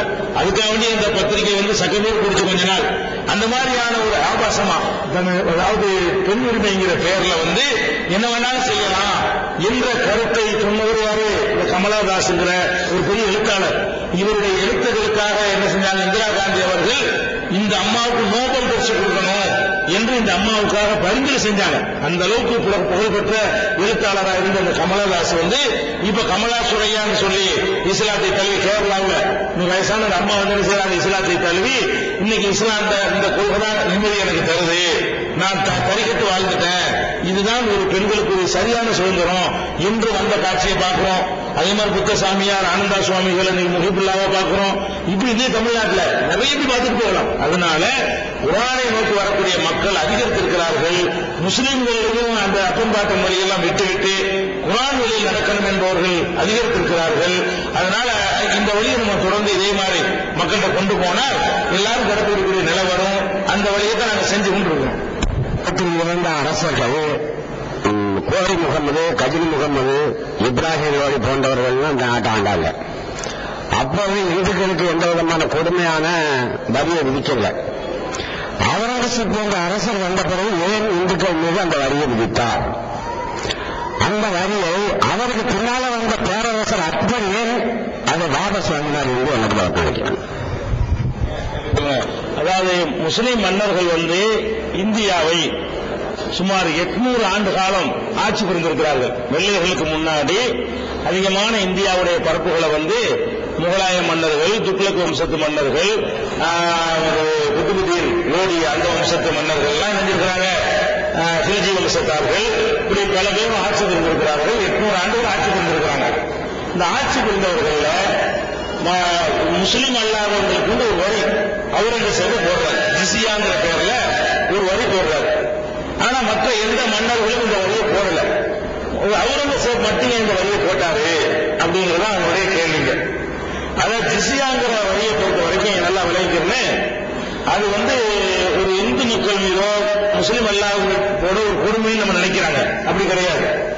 இஸ்லாத்தை பொறுத்த வரைக்கும் எங்க மார்க்கப்படி நாங்க எங்களுடைய சொத்துக்கள்ல 2% ஜக்காத்து என்று சொல்லி கொடுக்கணும். இஸ்லாமிய அரசாங்கம் அரசாங்கத்துக்கு கண்டிப்பா கொடுக்கணும். நாங்க எவ்வளவு பணம் வச்சிருக்கிறோமோ அதுல 40 லட்சம் ரூபாய் இருந்து 1 லட்சம் ரூபாய் கொடுத்தாகணும். அந்த அளவுக்கு ஜக்காத்து என்ற பெயர்ல கட்டாயமாக நாங்கள் வரி செலுத்த வேண்டும் என்று எங்க மார்க்கத்தில் இருக்கிறது. அப்ப அவுரங்கசீப் என்ன பண்றாங்க கேட்டா, மற்ற எந்த மன்னர்களும் இதை கட்டாயமா முஸ்லீம்கிட்ட வசூல் பண்ணல. அவுரங்கசீப் மட்டும் என்ன பண்றாங்க கேட்டா, அரசாங்கத்தை நடத்துவதற்கு மக்கள் வரி கொடுக்கணும். முஸ்லீம்கள் அவங்க மதத்தில் உள்ள வரி என்ன செய்யணும், கம்பல்சரி அரசாங்கத்துக்கு கொடுக்கணும். இது ரொம்ப அதிகம். நாங்கள் முஸ்லீம்கள் கொடுத்த வரி என்பது 40% என்பது ரொம்ப ரொம்ப அதிகம். அவுரங்கசீப் என்ன பண்றாருன்னு கேட்டா, முஸ்லீம்கள் மாத்திரம் வரி கொடுத்து மற்றவங்க வரி கொடுக்காம இருந்தால் வரி வாங்கணும்னு அவங்க உரிமை இல்லைன்னு அர்த்தம். ஒரு ஊர் வச்சிருக்கீங்க, ஊர் பஞ்சாயத்து வச்சிருப்பீங்க, ஜமாத்து வச்சிருப்பீங்க, அதுல எல்லாத்தையும் வரி வாங்கிட்டு 4 பேருக்கு வரி வாங்கலன்னா உனக்கு எந்த உரிமை இல்லைன்னு அர்த்தம். வரி வாங்கினா தான் நமக்கு அந்த ரைட் இருக்குன்னு அர்த்தம். அந்த உறுப்பினர் கட்டணம்னு செலுத்துறோம்ல, அந்த மாதிரி ஒரு கட்டணத்தை கொடுத்தா தான் நமக்கு இதுல கேள்வி கேட்க இயலும். நம்மளும் இந்த நாட்டு குடிமகன் ஆகும். அப்ப அவுரங்கசீப் என்ன பண்றாருன்னு கேட்டா, முஸ்லீம்கள்டையும் கட்டாயமாக ஜக்காத் என்பதை வசூலிக்கிறாரே, முஸ்லீம்கள்ட்ட மட்டும் வசூலிச்சு மற்றவங்கள்ட்ட வசூலிக்காம விட்டால் தப்பா போயிடும் அப்படிங்கிறதுக்காக அதுதான் ஜக்காத்தை மட்டும் வசூலிக்கல. எங்க மார்க்கத்தில் உள்ள ஜக்காத்தை உங்களுக்கு திணிச்சோம்னு சொன்னா இந்துக்கள் மேல திணிச்சுட்டான்னு வந்துடும். அதனால என்ன பண்றாரு, நீங்க ஒரு தலைக்கு உள்ள வரி கொடுங்க அப்படின்னு வாங்குறாரு. அது ஜக்காத்து என்று முஸ்லீம்கள் கொடுத்த வரியை விட 10 மடங்கு கம்மி. ஜக்காத்துன்னு சொல்லி முஸ்லீம்கள் கொடுத்த வரி எவ்வளவு இருந்ததோ அதை விட கம்மியாகத்தான், குறைவாகத்தான் முஸ்லீம் அல்லாதவர்கள் வாங்கினார். மற்ற மன்னர்கள் எல்லாம் முஸ்லீம்கள்ட்டையும் ஜக்காத்து கேட்கல, மற்ற மன்னர்கள் ஆட்சி பண்ணாங்கல்ல, எங்கள்கிட்டையும் ஜக்காத்து கேட்கல, முஸ்லீம் அல்லாதவர்கள் வரி வாங்கல. இவர் 2 பேர்த்தையும் வாங்கினார். முஸ்லீம்கள்ட்ட அவங்க மதப்படி உள்ள வரியை வாங்குறாரு, மற்றவங்கள்ட்ட வேற ஒரு பேர்ல வரி வாங்கினாரு. அதனால வந்து ஒரு ஜிஸியாங்கிற பேர்ல அதை வாங்கினதுக்குரிய நியாயங்கள், அது ஏன் வாங்கப்பட்டிருக்கிறது, அந்த சட்டங்களெல்லாம் விலக்கி குற்றச்சாட்டுகளும் பதில்களும் ஒரு நூல் போட்டிருக்கிறோம். அதுல கூடுதல் வந்து நீங்க பார்த்துக்கலாம். என் பேர் ஜெயந்தி, போவனூர் கிராமத்துல இருந்து வந்திருக்கேன். ஒரு குடும்பம் இந்துக்களா இருந்து இஸ்லாத்துக்கு மாறும்போது பெண்ணை வந்து கொடுக்கறாங்க, அதே பெண்ணை எடுப்பாங்களா? வந்து கொடுக்கறாங்க, முஸ்லிமா வந்து ஒரு கொடுக்கறாங்க, ஒரு பெண்ணை எடுப்பாங்களா அப்படின்னு கேட்கிறாங்க. ஆனால் இதே கேள்விய வேற ஒரு ஊர்ல மாற்றி கேட்டாங்க. எப்படி கேட்டாங்கன்னு கேட்டா, நீங்க வந்து பெண்ணை எடுத்துறீங்க, உங்க பொண்ணை வந்து இஸ்லாத்துக்கு கொடுப்பீங்களான்னு கேட்டாங்க. அப்ப இது என்னன்னு கேட்டா, அந்த ஏரியாவில் இருக்கிற பிரச்சனையை பொறுத்த கேள்வி இது. இவங்க இந்த மாதிரி ஒண்ணு பார்த்திருக்கிறாங்க. இவங்க அனுபவத்துல இந்த மாதிரி ஒரு சம்பவத்தை பார்த்து எப்படி கேட்கறாங்க. இன்னொரு முறையில் என்ன இருக்கு, உங்க பொண்ணை மட்டும் நீங்க என்ன செய்றீங்க, உங்க வாழ்க்கைக்காக கொடுத்துக்கிறீங்க, மாப்பிள்ளை மட்டும் என்ன செய்றீங்க, கொடுக்க மாட்டேங்கிறீங்களே அப்படிங்கிற மாதிரி கேள்வி கேட்டாங்க. எங்க மார்க்கத்தை பொறுத்த வரைக்கும் ஒரு கொள்கையை ஏற்றுக்கிட்டாருன்னு சொன்னா தாராளமா பொண்ணை கொடுக்கலாம், பொண்ணு எடுக்கலாம். அப்படி காலம் உலகம் பூரா எல்லா பகுதியும் நடைமுறை இருக்கு. உங்க ஊர்ல 10 கூட எங்கேயாவது அப்படி இல்லாம இருக்குமையானால், எங்களுடைய கவனத்தை நீ கொண்டு வந்தீர்களேயானால், அந்த ஊர்ல நாங்கள் விழிப்புணர்வு பிரச்சாரம் செய்து அந்த மக்களுக்கு புரிய வைத்து இஸ்லாத்தை எப்படிலாம் பார்க்கக்கூடாது, யாரா இருந்தாலும் இஸ்லாத்தை ஏற்றுக்கொண்டார்களே ஆனால் அவங்கள பொண்ணும் கொடுக்கலாம், பொண்ணு எடுக்கலாம், புரட்ட நெருப்பில் எந்த ஏற்றத்தாலும் கிடையாது அப்படின்னு சொல்லி விலைக்கு நாங்கள் சரிப்படுத்துவோம். எங்க மார்க்கம் அதை அனுமதிக்கிறது. நடைமுறையிலும் பல ஊர்களில் இருக்கிறது. 1-2 ஊர்களில் எங்கேயாவது இந்த கோளாறுகள் இருக்கலாம். இருந்தால் என்ன செய்யணும், நாங்க சரி பண்ணக்கூடிய கோளாறு எங்களுக்கு சுட்டி காட்டியீர்களே ஆனால் நாங்கள் சரி பண்ணுவோம்.